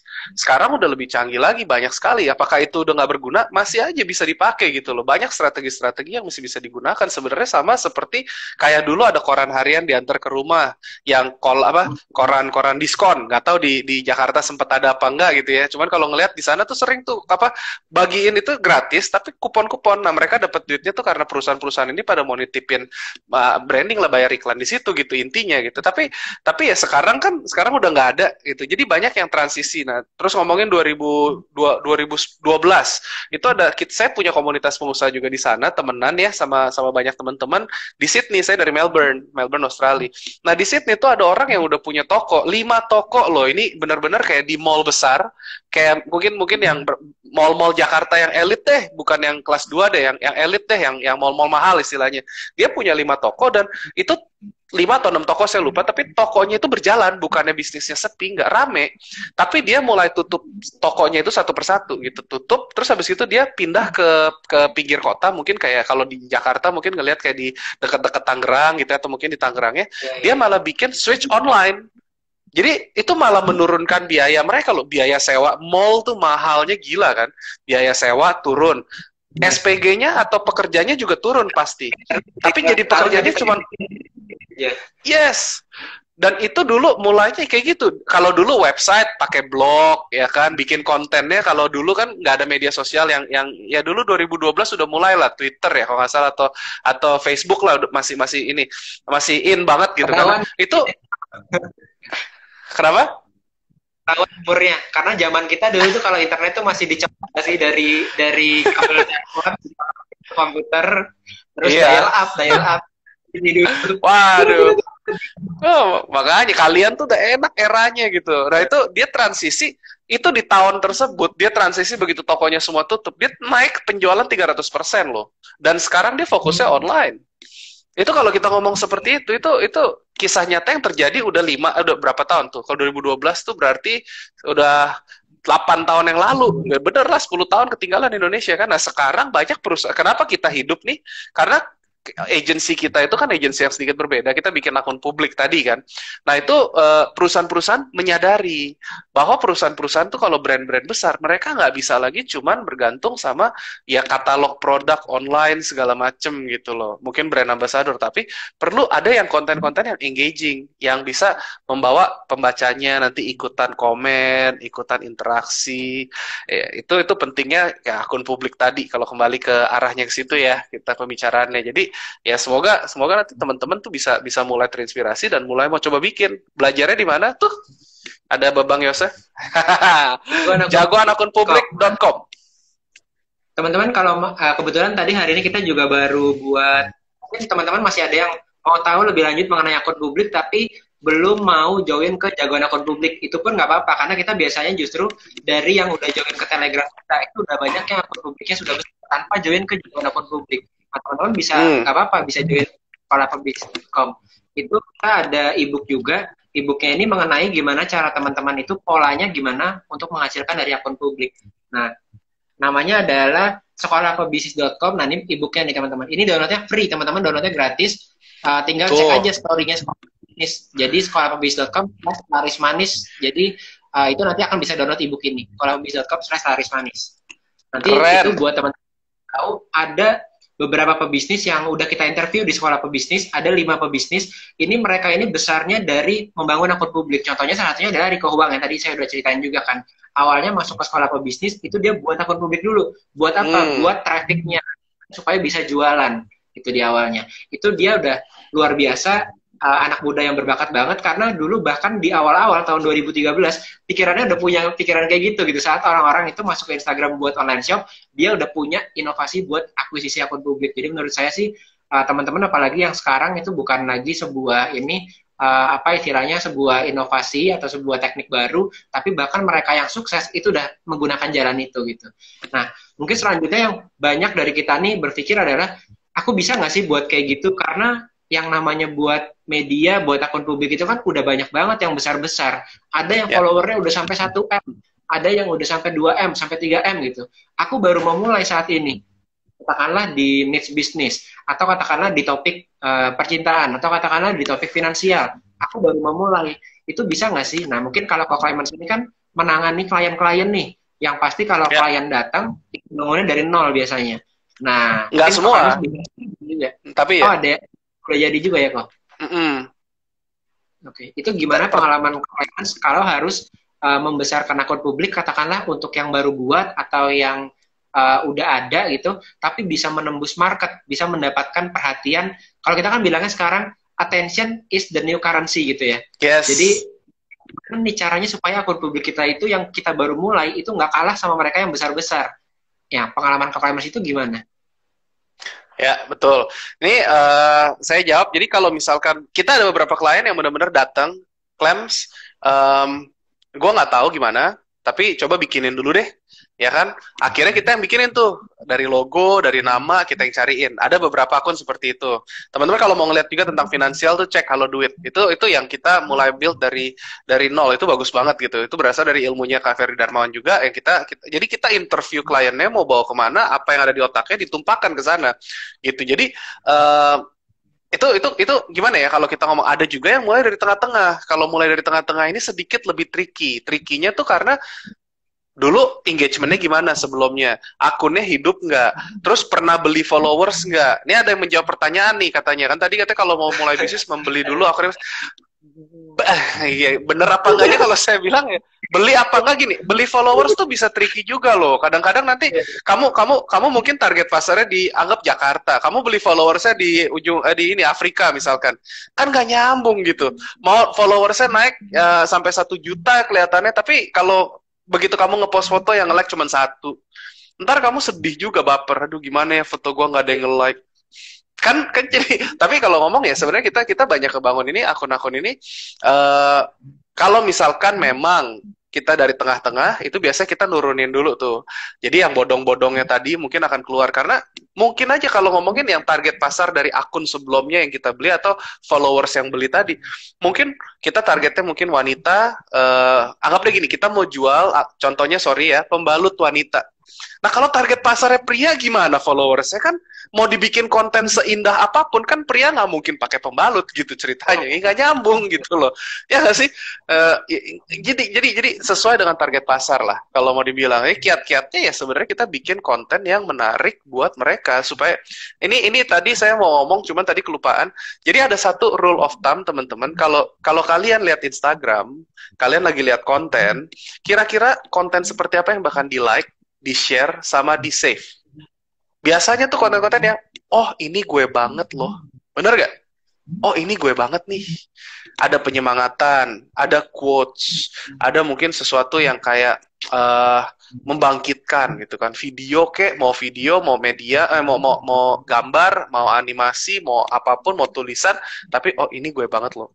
Dan itu perlu trial sama error juga, nggak bisa dibilang terus langsung begitu kita bikin langsung jadi gitu loh istilahnya. Oh langsung hit. Kita mesti tes juga, ada tes konten, nggak semerta-merta langsung begitu bikin apa terus langsung ngehits, nggak gitu juga, nggak segampang itu. Apa gimana, Ferguson ya? Gitu ya. Menjawab nggak tuh pertanyaannya itu? Banget sih. Mungkin bisa ditambahin bahwa kita udah tahu nih ada quotes ada postingan yang memotivasi atau inspirasi atau tadi yang bikin kita emosional. Tapi kita itu sebagian besar dari kita sebetulnya nggak sadar kalau kita tuh lagi nge-share, lagi mempromokan akun publiknya orang lain. Nah, karena banyak dari kita memang yang bangun tidur terus kan pasti kita cek HP. Di kantor staff kita lagi ngapain ya? Kita cek di WhatsApp kita. Atau katakanlah bos kita ada ngechat kita nggak ya? Setelah kita lihat chat kita, mungkin kalau teman-teman yang pebisnis, kita udah buka toko belum ya? Pagi-pagi udah datang ke sana belum ya? Tokonya dibuka gitu. Lihat tuh WhatsApp. Yeah. Begitu saya lihat WhatsApp, kita akan lihat Instagram, katakanlah sosial media Instagram salah satunya. Teman-teman lihat Instagram, yang kita lihat adalah teman-teman yang kita kenal di offline. Katakanlah saya buka Instagram, saya ngeliat, Kok Clemens lagi ngapain ya? Kemarin Kok Clemens pagi ini lagi ngapain juga ya? Ada update story nggak sih dari Kok Clemens gitu? Karena kita kenal juga di offline. Ya. Nah, setelah itu, teman-teman secara nggak sadar kita mengkonsumsi konten-konten dari akun publik. Kita masuk ke akun-akun informasi humor, ada yang sifatnya edukatif, ada yang sifatnya katakanlah menginspirasi, memotivasi, ada yang sifatnya religius, mungkin quote-quote religius. Kita ambil kata termotivasi di pagi hari baru bangun, ini kayak nyentuh hati gue banget nih. Kita share di timeline kita sendiri. Gitu. Kita di-share ke grup WhatsApp sendiri gitu. Nah, tanpa sadar sebenarnya kita lagi mempromosikan akun publiknya orang lain. Gitu. Nah, artinya apa teman-teman? Artinya teman-teman kalau punya akun publik ini lagi berada di jalan di mana sebetulnya semua orang itu kalau bangun tidur dia mengalami hal itu. Ada nggak orang yang baru bangun tidur, dia langsung berpikir, aduh baru bangun tidur nih, cek ke WhatsApp. Setelah itu, gue pengen tahu online shop baru ada apa sih di Instagram. Nah, pernah nggak ya kayak gitu? Jarang banget kan? Bangun tidur kita langsung penasaran, masih di Instagram gitu. Nah, artinya apa teman-teman? Artinya kita punya online shop, teman-teman itu tidak berada di jalur mereka itu berpikir, pola behavior mereka dari pagi, itu hampir bisa dipastikan online shop teman-teman tidak terlihat, omsetnya itu minimal, atau bahkan nggak omset sama sekali. Nah, jalannya bisa dua. Teman-teman bisa satu berpromosi. Lagi teman-teman scrolling, tiba-tiba lagi ngelihat kepo-kepo, misalnya saya ngelihat, Kok Clemens lagi ngapain ya kemarin, lihat story-nya. Tiba-tiba ada ads-nya lewat di timeline. Nah, jadi saya tahu, ternyata ada online shop itu brand ini. Oh, saya lihat gitu ya. Itu satu, bisa tahu karena ada Instagram Ads. Kedua, kalau kita lagi browsing-browsing informasi yang edukatif, tadi ada humor dan lain-lain, tiba-tiba ada yang paid promote. Nah, baru tuh kita juga jadi tahu, ada online shop baru nih, apa ya ini ya, kita kepo. Tapi tanpa teman-teman itu menggunakan cara itu, tanpa teman-teman Instagram Ads, tanpa teman-teman paid promote, tanpa teman-teman endorse, itu hampir bisa dipastikan online shop teman-teman itu akan sulit untuk berkembang. Nah, ini kenapa alasannya teman-teman juga perlu tadi, jangan hanya konten desain aja, tapi juga distribusinya itu gimana caranya. Nah, kenapa akun publik? Karena akun publik itu begitu teman-teman bangun, itu salah satu yang dicari itu ya akun publik tadi, informasi yang edukatif, yang humor, yang katakanlah baru bangun pagi, PSBB, terus kita merasa mellow, terus kita ngelihat akun yang islami, yang benar-benar membuat hati kita terbuka, terus kasus tersentuh hati kita share di akun personal kita gitu ya. Nah, itu yang membuat akun publik ini itu gampang buat menjaring pembeli baru, menjaring klien baru buat teman-teman. Ada yang mau ditambahin nggak, Kok Clemens? Betul, cukup bagus banget itu. Ya memang itu yang terjadi di era seperti ini, karena coba kita paling buka apa sih? Bahkan mungkin nggak buka YouTube langsung, tapi bukanya media sosial. Yang paling sering dibuka sekarang kalau nggak Instagram, TikTok. Jadi kita pasti ngeliat itu. The new media, bener. Dan kalau ngelihat nih sekarang kan saya di sini ngomongnya saya, Anda, aku, kamu, sopan. Kalau di TikTok tuh kayaknya biar lucu aja gitu. Nanti kalau pengen lihat muka saya yang dicemak-cemak, nah ada di TikTok. baru mulai. Cuman biar katanya suruh entertaining. Cuman kayaknya kalau kalian pagi-pagi ngelihat muka saya dicemak-cemak, kayaknya itu kali ya. Jadi nggak terinspirasi, malah kayak, hah? gitu. Aduh. Ini ada banyak pertanyaan. Ini kita mau jawab-jawabin atau gimana, Mas Yosef? Terserah nih. Tapi di sini nggak ada question box ya. Kadang-kadang ada, kadang-kadang nggak. Saya bingung Instagram tuh. Sebenarnya sih karena di live ini biasanya kita jarang gunain question box sih. Oh, tapi jarang ya? Oh ya, nggak apa-apa. Makanya nggak apa-apa sih, bisa. Iya, aturlah saya ngikut sama Mas Yosef. Kita pokoknya hari ini berbagi dan sharing dan menginspirasi teman-teman di Indonesia. Yeay, gitu kan. Ada dari Jaka Saputra nih. Kalau aku misalnya punya bisnis parfum saat ini, aku mau buat akun publik, itu kebayang kayaknya apa sih sebenarnya akun publiknya gitu. Kalau ada klien nih, si Jaka Clemens. Boleh. Ini lucu nih, saya sering sharing ada event-event kita di bootcamp, saya sering ngajar juga, saya suka pakai contoh parfum. Teman-teman tahu parfum KW kan? Parfum KW itu kira-kira harganya berapa sih? Biasa harganya murah banget. Nah, ini saya kasih contoh kalau ngomong branding, ya. Kenapa tadi ada barang yang murah, ada barang yang mahal banget? Itu yang membedakan apa? Apakah ongkos pembuatannya? Mungkin ongkos pembuatannya barang segini dan harga segini. mungkin bedanya sedikit. Mungkin naiknya dikit lah gitu ongkos pembuatannya gitu ya. Tapi paling ongkosnya senaik-naiknya paling naik cuma sedikit gitu. Kenapa bisa harganya sampai tinggi itu? Itu karena branding dan marketing. Nah, kalau ngomongin branding dan marketing, kita ngomongin tentang parfum contohnya. Parfum KW. Ada waktu itu saya pernah lagi jalan di satu mall gitu, terus di approach dong di satu toko gitu ya. Terus dia bilang katanya, Kakak udah pernah dengar belum? Kalau kakak tuh punya namanya esensi aura parfum yang khusus untuk diri kakak. Wah, sesuai dengan jati diri kakak. Mikirnya apaan nih gitu. Pokoknya parfum ini nggak akan pernah ada sama deh, nggak pernah ada double-nya di luar sana. Ternyata terus habis gitu dia sistemnya ngumpulin data kita, jadi nanti dimasukin ke komputer nih datanya kakak, terus nanti secara saintifik keluar tuh pokoknya rumusan untuk parfum kakak yang paling tepat. Wow, keren banget kan, saya bilang, saya penasaran dong. Terus saya tanya, jadi apa aja dari nama, alamat, nomor telepon, tanggal lahir, terus golongan darah, sampai zodiak dia tanyain. Wah, kalau kayak gitu terus habis gitu ini maksudnya gimana sih? Ditanyakan, oh kalau gitu nih kak, ini ada contoh nih, dia di situ tuh ada 6 tabung, tapi ada itu kayak satu bagian tuh ada 6 tabung, terus ada 4 bagian. Nah ini kak, ini tuh sesuai dengan golongan darah kakak, golongan darah A, golongan darah B, golongan darah AB, sama golongan darah O. Nah terus dia bilang kan, terus jadi kalau misalkan saya nggak tahu golongan darah saya, dia bilang kita biasa arahkan ke yang O kak. Ini yang di O ini ada 6 parfum. Tapi nanti kalau kakak masukkan ini ke mesin ya, nanti keluar resepnya. Jadi itu sebenarnya dari 6 itu digabungin berapa persen, berapa persen, berapa persen, berapa persen, berapa persen. Tapi esensinya kan parfum KW gitu. Cuman dia bikin packagingnya bagus, terus dibikin ada sertifikatnya ditulis. Jadi ini loh namanya kakak. Terus ada gini.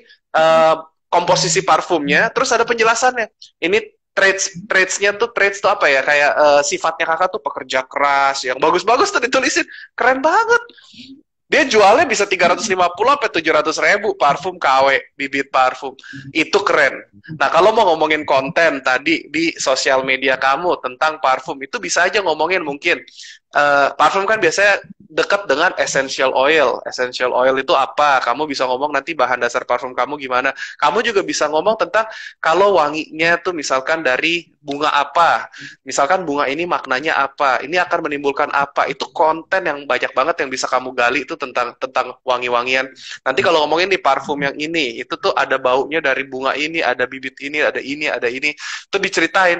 Gila itu jadi bikin kamu tuh kayak keren banget, men. Itu bisa menjadi sebuah cerita yang bisa viral gitu istilahnya. Dan nanti kalau mau disamain dengan modelnya seperti dia tadi, itu kamu bisa gali juga istilahnya nanti jadi jati diri gitu kan. Ngomongin kalau yang jantan atau terserah kamu bikin parfumnya sesuai dengan apa. Kalau parfum untuk ibu guru, parfum untuk bapak guru. Kalau mau apa nanti parfum untuk misalkan pengusaha atau parfum untuk apa, bisa aja tuh. Jadi mau dibikin seperti apa aja tuh sebenarnya bisa gitu. Tinggal dikreasikan gitu kan. Mau ngomongin brandingnya mau dibawa kemana. Kamu mau jualannya seperti apa? Apakah mau bilang tadi misalkan untuk parfum yang orang punya suka pakai batik atau orang yang suka pakai kaos, orang yang suka pakai kemeja, itu kan bisa juga dibuat gitu kan. Kan keren. Banyak sebenarnya kalau mau digali gitu. Itu jagoan kita untuk bikin gitu-gituan karena emang saya banyak mentorin pengusaha juga gitu. Jadi bikin branding seperti ini udah sering. Wah, gitu. kita belajar insight yang baru lagi sekarang mengenai apa yang disebut dengan branding ya teman-teman ya. Jadi ternyata banyak dari kita memang yang kayaknya gue ngambil udah cari supplier yang bagus, suppliernya katakanlah jual parfum. Berarti kita harus jualan sama cara dengan cara supplier kita berjualan gitu. Ternyata tadi dari Timers ini enggak. Teman-teman bisa apa yang salah. Jadi kalau dari supplier itu dapatnya parfum nih, teman-teman kan sekarang banyak nih supplier parfum. Itu diambil, tetapi teman-teman tambahkan value lagi. Jadi enggak serta-merta katakanlah teman-teman selain parfum, misalnya katakanlah ada supplier skincare, ada supplier katakanlah custom untuk custom baju gitu ya. Itu teman-teman ambil, tapi nanti ditambahkan branding lagi, ditambahkan value lagi, sehingga kita itu nggak bersaing dengan reseller-reseller lainnya dari mereka gitu. Katakanlah parfum, dia resellernya ada 1000 reseller, semuanya jualan dengan cara yang sama. Caranya jualannya adalah ya udah, ini parfum harganya dari reseller itu adalah katakanlah 30.000, kita jual dibanting harganya jadi 31.000 gitu ya. Ngapain jualan kayak gitu? Untungnya cuma 1.000. Udah gitu untuk 1.000 kita nggak bisa ngiklan, dia nggak bisa budget promosinya nggak ada gitu. Tapi kalau teman-teman ngambil angle lain, tadi yang barusan Kak Clemens bilang, adalah kita udah tahu nih yang mau kita jual itu barangnya apa, suppliernya udah ketemu yang bagus itu apa. Dari situ kita coba cari angle apa yang kita bisa edit value-nya ke situ. Jadi misalnya tadi Yes. ada beberapa karakteristik dari parfum, sehingga apa? Ambilnya 30.000, teman-teman jualnya bisa jadi 50.000 katakanlah, atau 55.000. Kenapa? Karena teman-teman ngerti marketnya siapa, ngerti angle yang mereka sukai kayak apa, jadi ada budget lebih buat teman-teman berpromosi malah. Buat apa? Buat nge-reach mereka, buat mereka itu mengerti bahwa toko teman-teman itu ada gitu ya.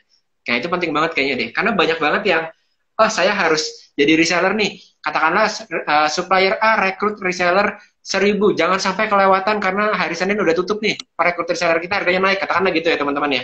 Jadi setelah Ya. itu teman-teman jangan lupa untuk bangun brandingnya teman-teman, gitu ya. Penting untuk satu, bukan berarti teman-teman kalau bisa branding, suppliernya harus asal-asalan, enggak juga. Harus cari yang memang Ya. kayak misalnya peluang.test tuh, itu udah teruji tuh orang-orangnya, pebisnis-pebisnisnya udah bagus-bagus semuanya. Tapi jangan lupa, Yes. jangan asal ngambil aja.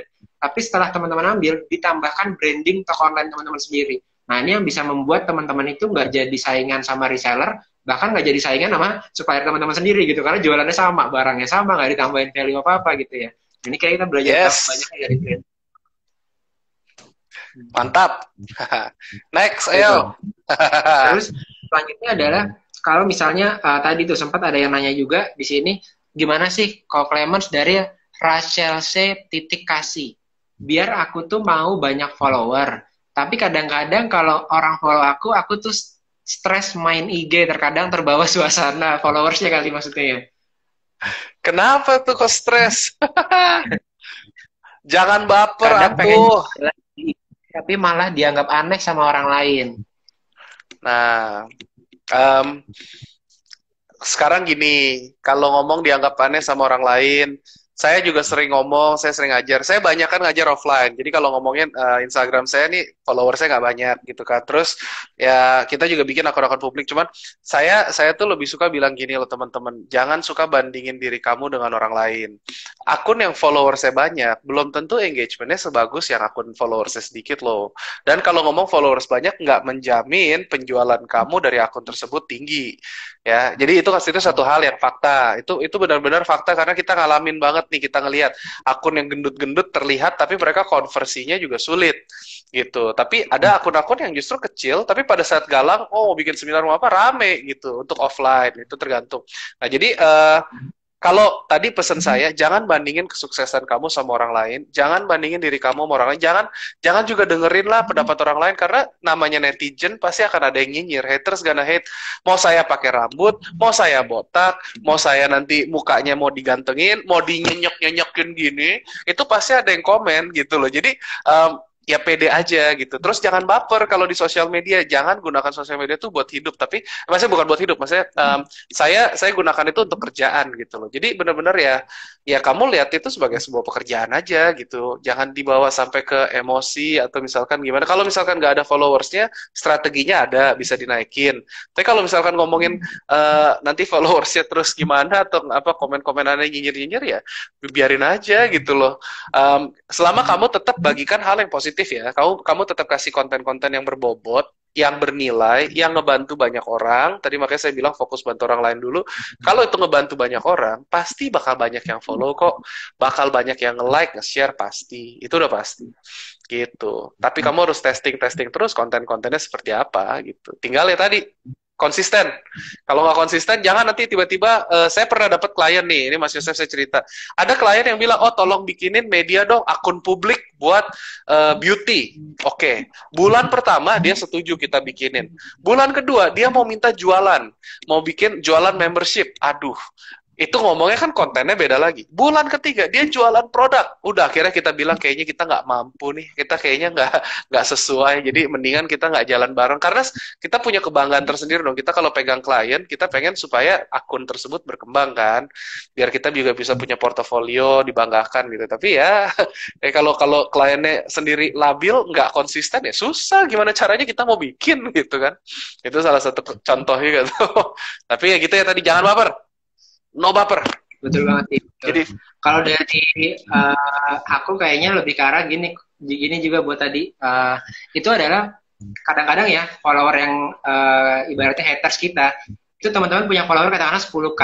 mungkin haters teman-teman cuma 100 gitu, sebanyak-banyaknya mungkin 100, tapi masih ada sisa follower teman-teman nih yang mereka itu butuh konten yang teman-teman sharingkan gitu. Jangan sampai-sampai sebagian orang dari follower teman-teman yang nge-hate teman-teman itu membuat teman-teman itu jadi menahan diri untuk sharing hal yang bermanfaat, hal yang bisa membantu sebetulnya follower-follower teman-teman itu gitu. Jadi tetap aja sharing gitu. Kan kalau teman-teman followernya 10K misalnya, itu bukan 10K-nya haters teman-teman kan gitu kan, nggak mungkin. Mungkin yang haters cuma 5 orang, 10 orang, banyak gitu. Artinya masih ada orang-orang yang mungkin mereka nggak ngomong bahwa gue terbantu banget loh sama apa yang lo katakan, sama apa yang lo sharingkan. Tapi dari mereka tetap follow teman-teman, artinya teman-teman itu valuable gitu. Artinya teman-teman tuh ada manfaatnya buat mereka. Makanya teman-teman keep sharing aja, jangan biarkan orang yang hanya beberapa gelintir itu membuat teman-teman stop. Nah, yang kedua adalah tadi kita sempat ngobrol juga masalah follower. Nah, follower itu penting banget teman-teman. Kenapa? Follower itu calon prospek kan, jadi prospek teman-teman. Tapi nggak berarti kalau teman-teman punya prospek itu bisa closing. Makanya followernya besar itu nggak bisa dapat sales juga gitu. Jadi follower teman-teman ini harus dibuat ngerti teman-teman itu siapa. Tadi kenal sama kita, lalu suka kita, lalu trust sama kita, baru bisa mereka beli. Banyak dari kita yang buat akun, katakanlah personal branding, atau akun publik juga, udah ngumpulin follower besar, tapi nggak pernah diinteraksi, nggak pernah kenalan, nggak kenal siapa di belakangnya, tapi kita berharap langsung sekali posting, itu langsung dapat sales. Nah, itu nggak bisa juga gitu. Jadi kita harus selain punya follower, tapi juga harus kenal siapa follower kita tuh siapa, karakternya seperti apa gitu ya. Nah, kayaknya itu jadi poin yang penting banget kayaknya. Itu adalah alasan kenapa follower Clocklamers nih 10K-an follower, tapi itu die hard fans-nya Clocklamers bisa dibilang ya. Karena selalu ada live pasti ada terus gitu kan. Nah. Amin. Semoga jadi berkat. Oke kok, jadi kalau misalnya nih ada pertanyaan lagi nih, Bang, aku udah bikin plan bisnis di Fashion Pria, terus mau buat akun publiknya, kontennya baiknya gimana? Nah, saran saya sih kalau misalnya teman-teman bisnis itu 3F, jadi 3F itu adalah fashion, food, sama fitness. Nah, fashion, food, fitness ini adalah kategori bisnis yang bisa dibilang orang-orang masuk ke Instagram karena 3F ini, tapi jualannya paling susah. Kenapa? Karena kompetitornya itu sudah banyak banget, online shopnya banyak banget, dan memang kompetisinya nggak mudah. Fashion, banyak banget orang masuk ke Instagram buat fashion. Food, itu banyak banget orang masuk ke Instagram karena food juga. Lalu ketiga adalah fitness. Nah, kenapa? Karena Instagram kan platformnya ini visual. Jadi cocok banget sebenarnya kalau teman-teman punya bisnis fashion, punya bisnis food, sama punya bisnis fitness gitu ya. Ini makanya banyak pemain-pemainnya. Tapi artinya kalau teman-teman mau masuk di 3F ini, makanya mesti buat funneling, mesti buat tadi. Kalau teman-teman nggak mau menggunakan, katakanlah, brand ambassador, karena memang kalau mainnya di 3F ini, kita nggak punya wajah brand kita, akan susah buat kita bisa terkoneksi sama calon pelanggan kita. Nah, kalau teman-teman nggak punya budget buat itu, katakanlah, atau buat campaign yang cukup oke, sehingga banyak yang interested sama brandnya teman-teman, maka buat jalur yang kedua, yaitu akun publik, funneling dari akun publik. Masuk, ditangkap banyak orang, lalu masukin ke online shop. Nah, buat yang mau buat akun publik tadi udah bener nih. Dari Rivalos, aku mau buat plan bisnis di fashion pria, mau buat akun publik, kontennya baiknya gimana ya? Nggak kepikiran kalau di fashion. Nah, gampang. Sekarang fashion prianya untuk cowok-cowok apa nih? Anggap kalau misalkan untuk orang-orang yang kerja. Berarti kamu ngomongin konten-konten untuk kerja gitu loh. Kalau ini kira-kira target pasar kamu lebih banyak yang single atau yang udah married. Ngomongin juga tentang itu. Kamu mesti tahu target pasar kamu seperti apa. Kalau saya bilang yang kebanyakan tuh pria yang udah usianya mungkin 25 ke atas, ya kan, bajunya sedikit lebih mahal, terus habis itu mungkin lebih bergaya kalau pergi kantor, yang mungkin naik mobil gitu kan. Itu kamu udah bisa ngomongin mungkin nanti perencanaan keuangan, ngomongin nanti tentang gimana sih caranya kamu tuh bisa mengejar karir, meniti karir atau apa. Kalau nggak cara berpakaian yang bagus, terus ngomongin fashion mungkin kalau di dulu saya di Melbourne tuh saya suka pakai jas. Jadi matching nggak nih jas ya kan, jam tangan warna sama ban pinggang sama sepatu tuh harus matching. Itu konten-konten banyak banget. Matching antara warna jasnya dengan sepatu. Itu juga bisa jadi konten. Terus ngomongin warna-warna apa aja yang bisa masuk supaya nggak clash, atau mungkin kalau mau bawahan sama atasan banyak yang sekarang warnanya udah mulai berbeda, atau mungkin jaket, atau mungkin ada vest, atau mungkin apa, itu bisa banyak sekali konten-konten yang bisa dikerjakan sebenarnya gitu. Jadi bahkan kalau misalkan kamu target market itu banyak anak-anak orang-orang yang udah menikah, bisa juga nanti ngomong gitu loh, maksudnya baju seperti apa sih yang bisa dipakai di berbagai macam acara. Oke, itu juga sih. Kering. Makanya teman saya Terus bilang fokusnya ke marketnya bukan ke produknya ya. Karena kalau mungkin belajar salesmanship nih sama co-climbers nih pakar buat salesmanship juga, tapi biasanya ada 3 kunci utama tuh kalau salesmanship 101 nih istilahnya ya. Kalau mau jualan Asik. berarti harus tahu fiturnya gitu kan. Rumusnya biasanya FAB kan. Berarti fiturnya harus dikasih tahu ke orang. Ini fiturnya produknya barangnya apa sih? Lalu A-nya berarti advantage-nya. Kita punya barang ini dibandingin sama barang ini, kita unggulnya apa? Berarti itu advantage. Lalu selanjutnya Itu juga FAB, bisa. benefitnya apa buat orang itu. B-nya berarti benefitnya apa? Berbeda antara barang kita sama barang orang lain. Tapi kalau di online ini teman-teman harus tambahkan satu unsur lainnya supaya bisa buat konten. Apa itu? Itu adalah D atau desire. Jadi bukan cuma kita ngomongin barangnya aja, barangnya kita fiturnya apa, bedanya apa dengan barang lain. Cuma advantage-nya apa nih? Dari 2 fitur itu ternyata barang kita ini lebih baik karena gini. Nggak hanya benefitnya juga. Benefitnya gini. Tapi teman-teman senggol atau masukkan desire-nya mereka. Desire itu berarti keinginan terdalam mereka tuh apa sih saat mereka memiliki produk itu. Nah, ini penting banget. Kenapa? Yes. Karena desire-nya mereka, misalnya kayak tadi, pakai jas ini matchingnya sama yang mana? Karena kita tahu desire-nya target market kita yang fashion itu kita mau jualannya ke orang-orang yang ngantor gitu.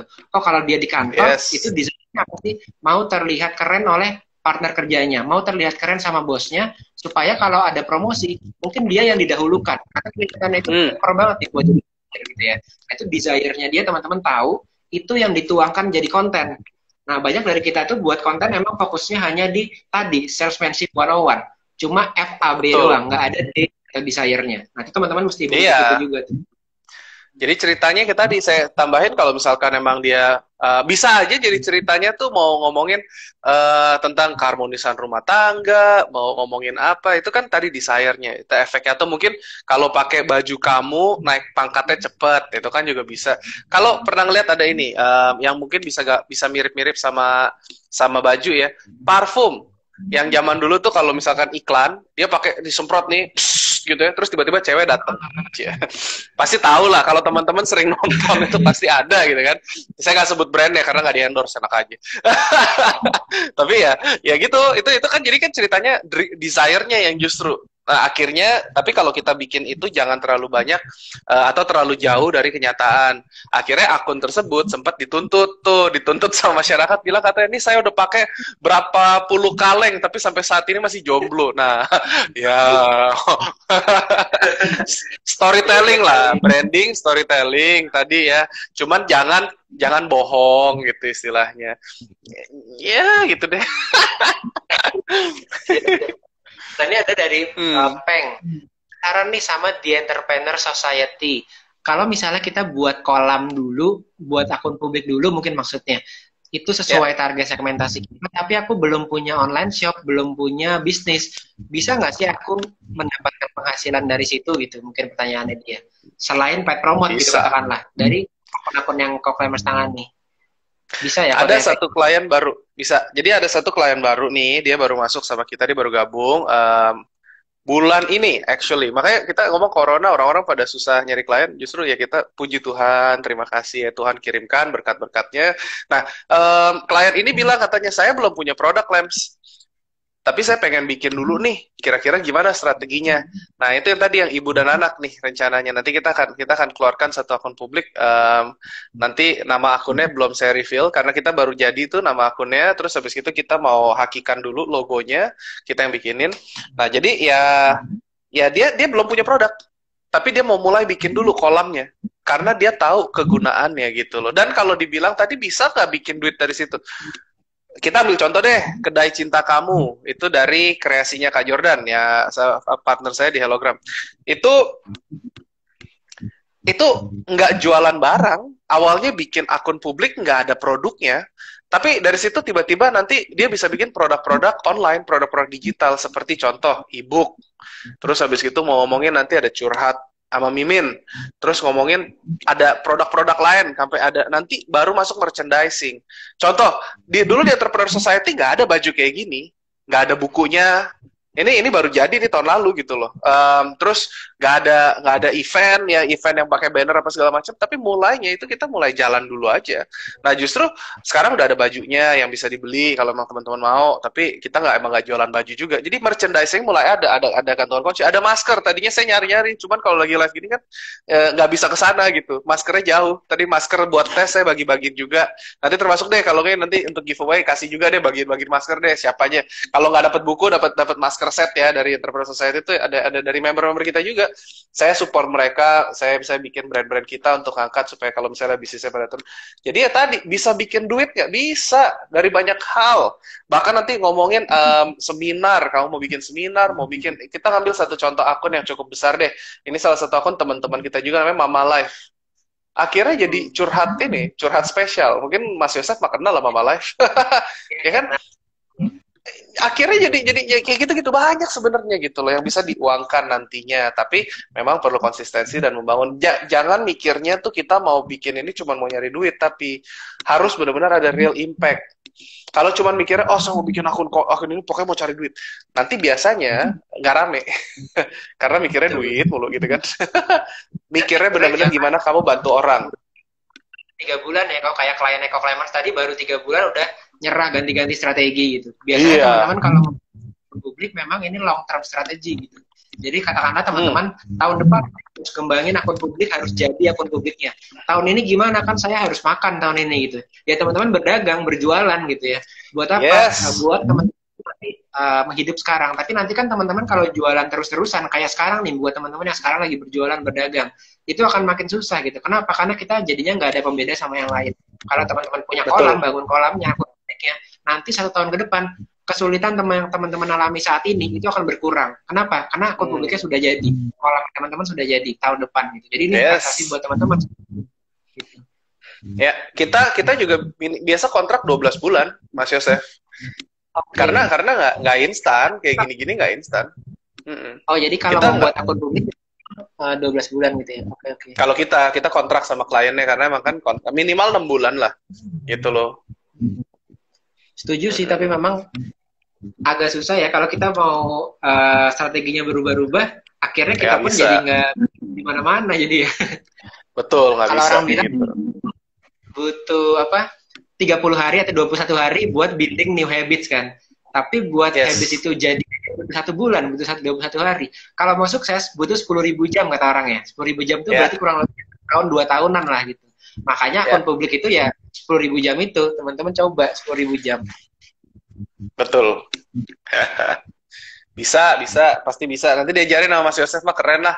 Orang sekolah pebisnis dalam setahun dong, 300.000, buset. Itu mah kurang jago apa? Kalian mau belajar menjagoan akun publik ya dialah tuh. Kita kayaknya paling gede 100, nyaris 200.000 sih. Iya, nggak ada yang kayak Mas Yosef lah. Rajin. Saya nanya, sehari bikin postingnya berapa kali Mas Yosef gitu? Berapa kali Mas? Awal-awal dulu kita 9 kali sehari. Oh, set tuh. 9 guys. Saya aja Clemens Raharja kalau rajin itu mungkin sehari sekali. Kalau rajin, kadang-kadang bolong-bolong. kalau pribadi ya, tapi kalau klien minimal sehari sekali. Minimal konsisten. Tapi jangan di-discourage teman-teman. Yang penting teman-teman konsisten. Kalau postingnya hari ini sekali, ya sekali, terus-terusan sekali gitu. Kalau teman-teman 3 kali udah memutuskan 3 kali, jangan putus lebih kurang dari 3 kali gitu. Yang penting konsisten terus. Betul. Ini mulai panas nih, pada banyak yang nanya nih, seru nih. Gimana kalau kita terus aja atau gimana nih? Hajar, masih kuat nggak? Kalau masih kuat, bolehlah kasih. Kemarin, pokoknya teman-teman inget nih. 3 jam masih tembus loh ini. Aku sempat live 3 jam di sini. Buset. Alright. Bisa berapa gitu. Ternyata kalau misalnya followernya akunnya di atas 100k itu bisa lebih dari 1 jam kan. Tapi kalau udah di atas katakanlah 300k, 400k itu ternyata bisa sampai 3 jam tembus. Aku belum pernah nyoba lama sih. Mungkin nanti mau buat semalaman seminar online. Seminar online sama dengan co-founders. Buset. Masih di kantor woy. Nih lihat tuh kantor. Ntar mesti pulang dulu. Tapi boleh lah pertanyaan-pertanyaan kita jawab-jawabin sampai capek. Mumpung kan jarang-jarang kan kesempatan begini kan. Seru-seru kita. Teman-teman yang mau nanya, ingat yang mau menangin bukunya, ya itu screenshot, follow, terus nanti rangkuman dapat apa aja hari ini. Terus sama kalau nanti mau itu belajar tadi, bukan belajar ya, belajar apa? Bikin akun publik, jagoanakunpublik.com. Buat yang pengen tahu peluang usaha, cek Instagram peluangusaha.tes. Itu kita punya produk teman-teman di Kurasi. Mungkin bisa jadi satu berkat juga buat teman-teman yang lagi nyari pendapatan gitu. Cara downloadnya gimana? Ada yang nanya. Teman-teman masuk aja ke sekolahpebis.com/larismanis. Sekolahpebis.com/larismanis itu ada ebook gratisnya. Kalau teman-teman mau lihat trainingnya, mentoringnya, jadi kita mentoring course, itu teman-teman masuk aja langsung ke websitenya jagoanakunpublik.com. Nanti langsung ada. Siap, mantap. Ada pertanyaan lagi, kita gali lagi.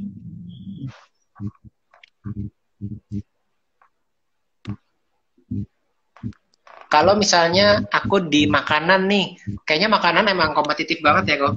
Banyak banget orang yang punya makanannya, tapi dia bingung jualannya. Karena makanan itu kan semua orang bisa masak gitu kurang lebih ya. Tapi nggak semua orang bisa menjual si snacknya itu gitu.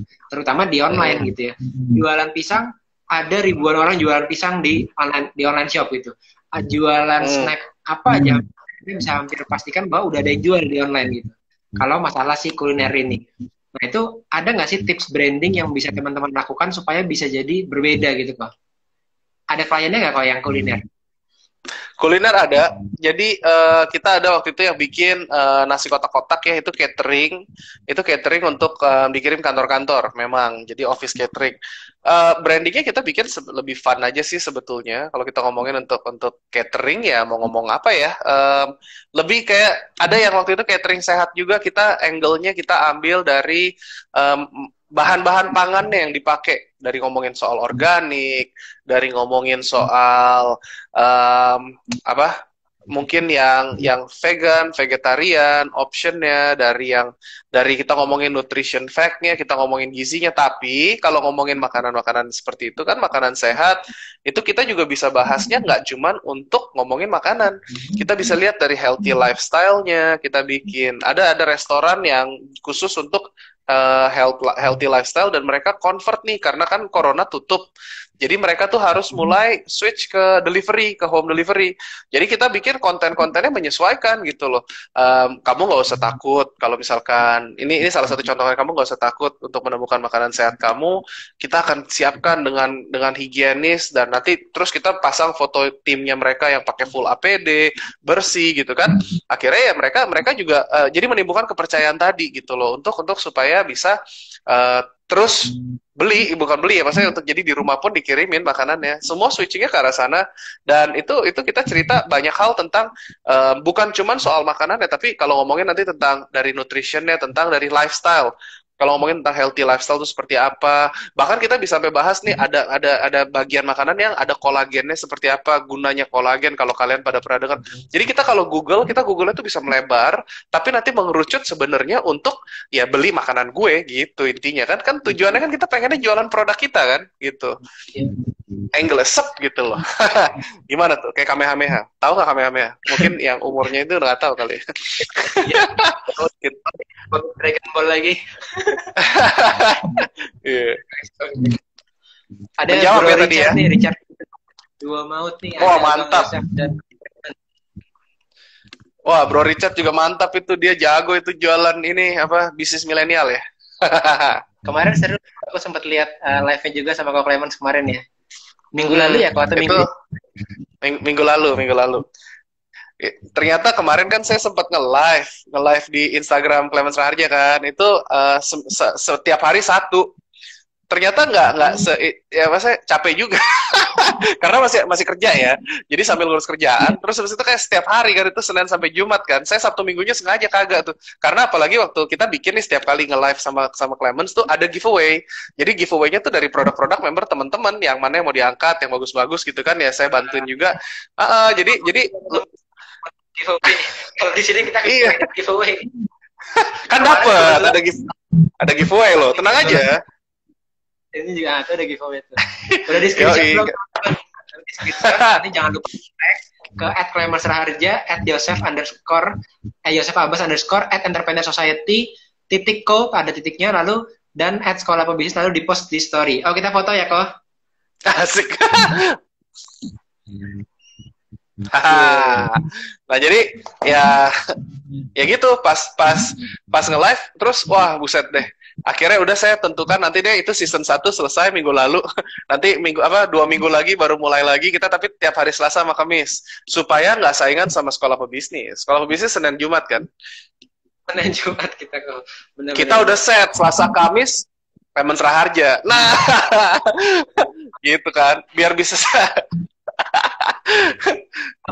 ya. Pertanyaan. Udah habis ya? Udah sampai bawah. Oke. Oke. Kalau gitu, nih Kak Clemens udah sharing-sharing barengan bersama kita nih malam ini. Mungkin ada 3 tips terakhir buat teman-teman yang mau mulai akun publiknya. Gitu. Ada nggak tipsnya? Oke. Ada, boleh. Kalau misalkan mau ngomongin untuk teman-teman yang baru mau mulai akun bisnisnya, ingat yang pertama itu esensi kewirausahaan yang nomor 2 tadi ya, fokus untuk bantu orang lain dulu, duitnya akan datang belakangan. Jadi kamu bikin konten tuh yang membantu orang lain sesuai dengan target pangsa pasar kamu. Pertama, bantu orang lain dulu, yang ini sesuai dengan target pangsa pasar kamu, baru nanti kita ngomong jualannya itu fulfillment. Kita ciptakan dulu kebutuhannya, baru nanti kita penuhi kebutuhannya. Itulah konsep dari marketing. Sebenarnya digital, offline, semuanya online, itu marketing sama aja. Kita menciptakan kebutuhan, baru kita penuhi kebutuhan tersebut dengan produk-produk yang kamu mau jual, apapun itu.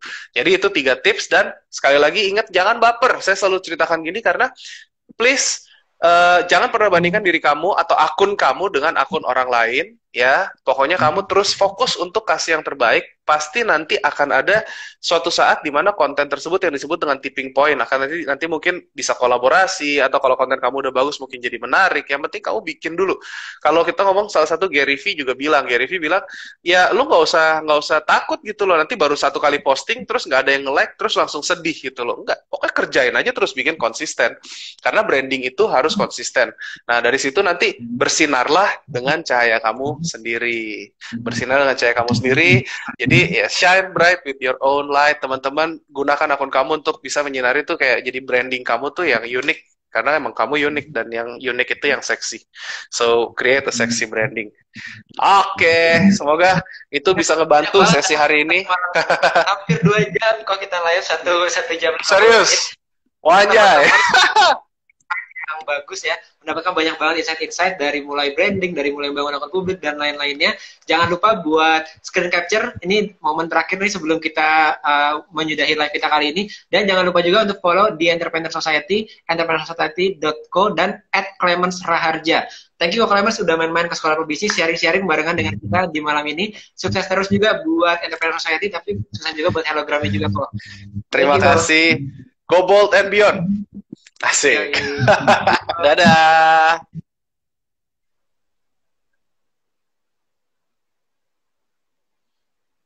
Oke teman-teman, jadi itu dia kita interview dengan Kak Clemens. Jangan lupa buat teman-teman yang tertarik untuk download ebook tadi, ini ebooknya gratis, nggak berbayar sama sekali. Buat teman-teman yang penasaran kayaknya akun publik itu potensinya kayak gimana, berapa besar, teman-teman bisa masuk ke sekolahpebisnis.com/larismanis. Jadi sekolahpebisnis.com/larismanis. Nah, teman-teman juga bisa join ke komunitas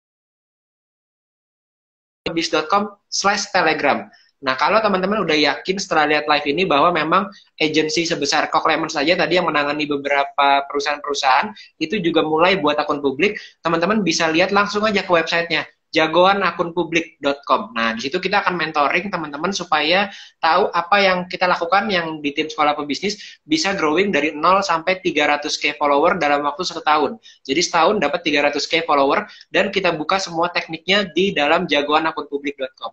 Oke teman-teman, jadi sampai jumpa lagi di hari Senin di minggu depan. Kita akan interview orang yang berbeda setiap hari Senin dan juga hari Jumat. Thank you teman-teman yang udah join di live kita kali ini. See you di hari Senin. Dadah.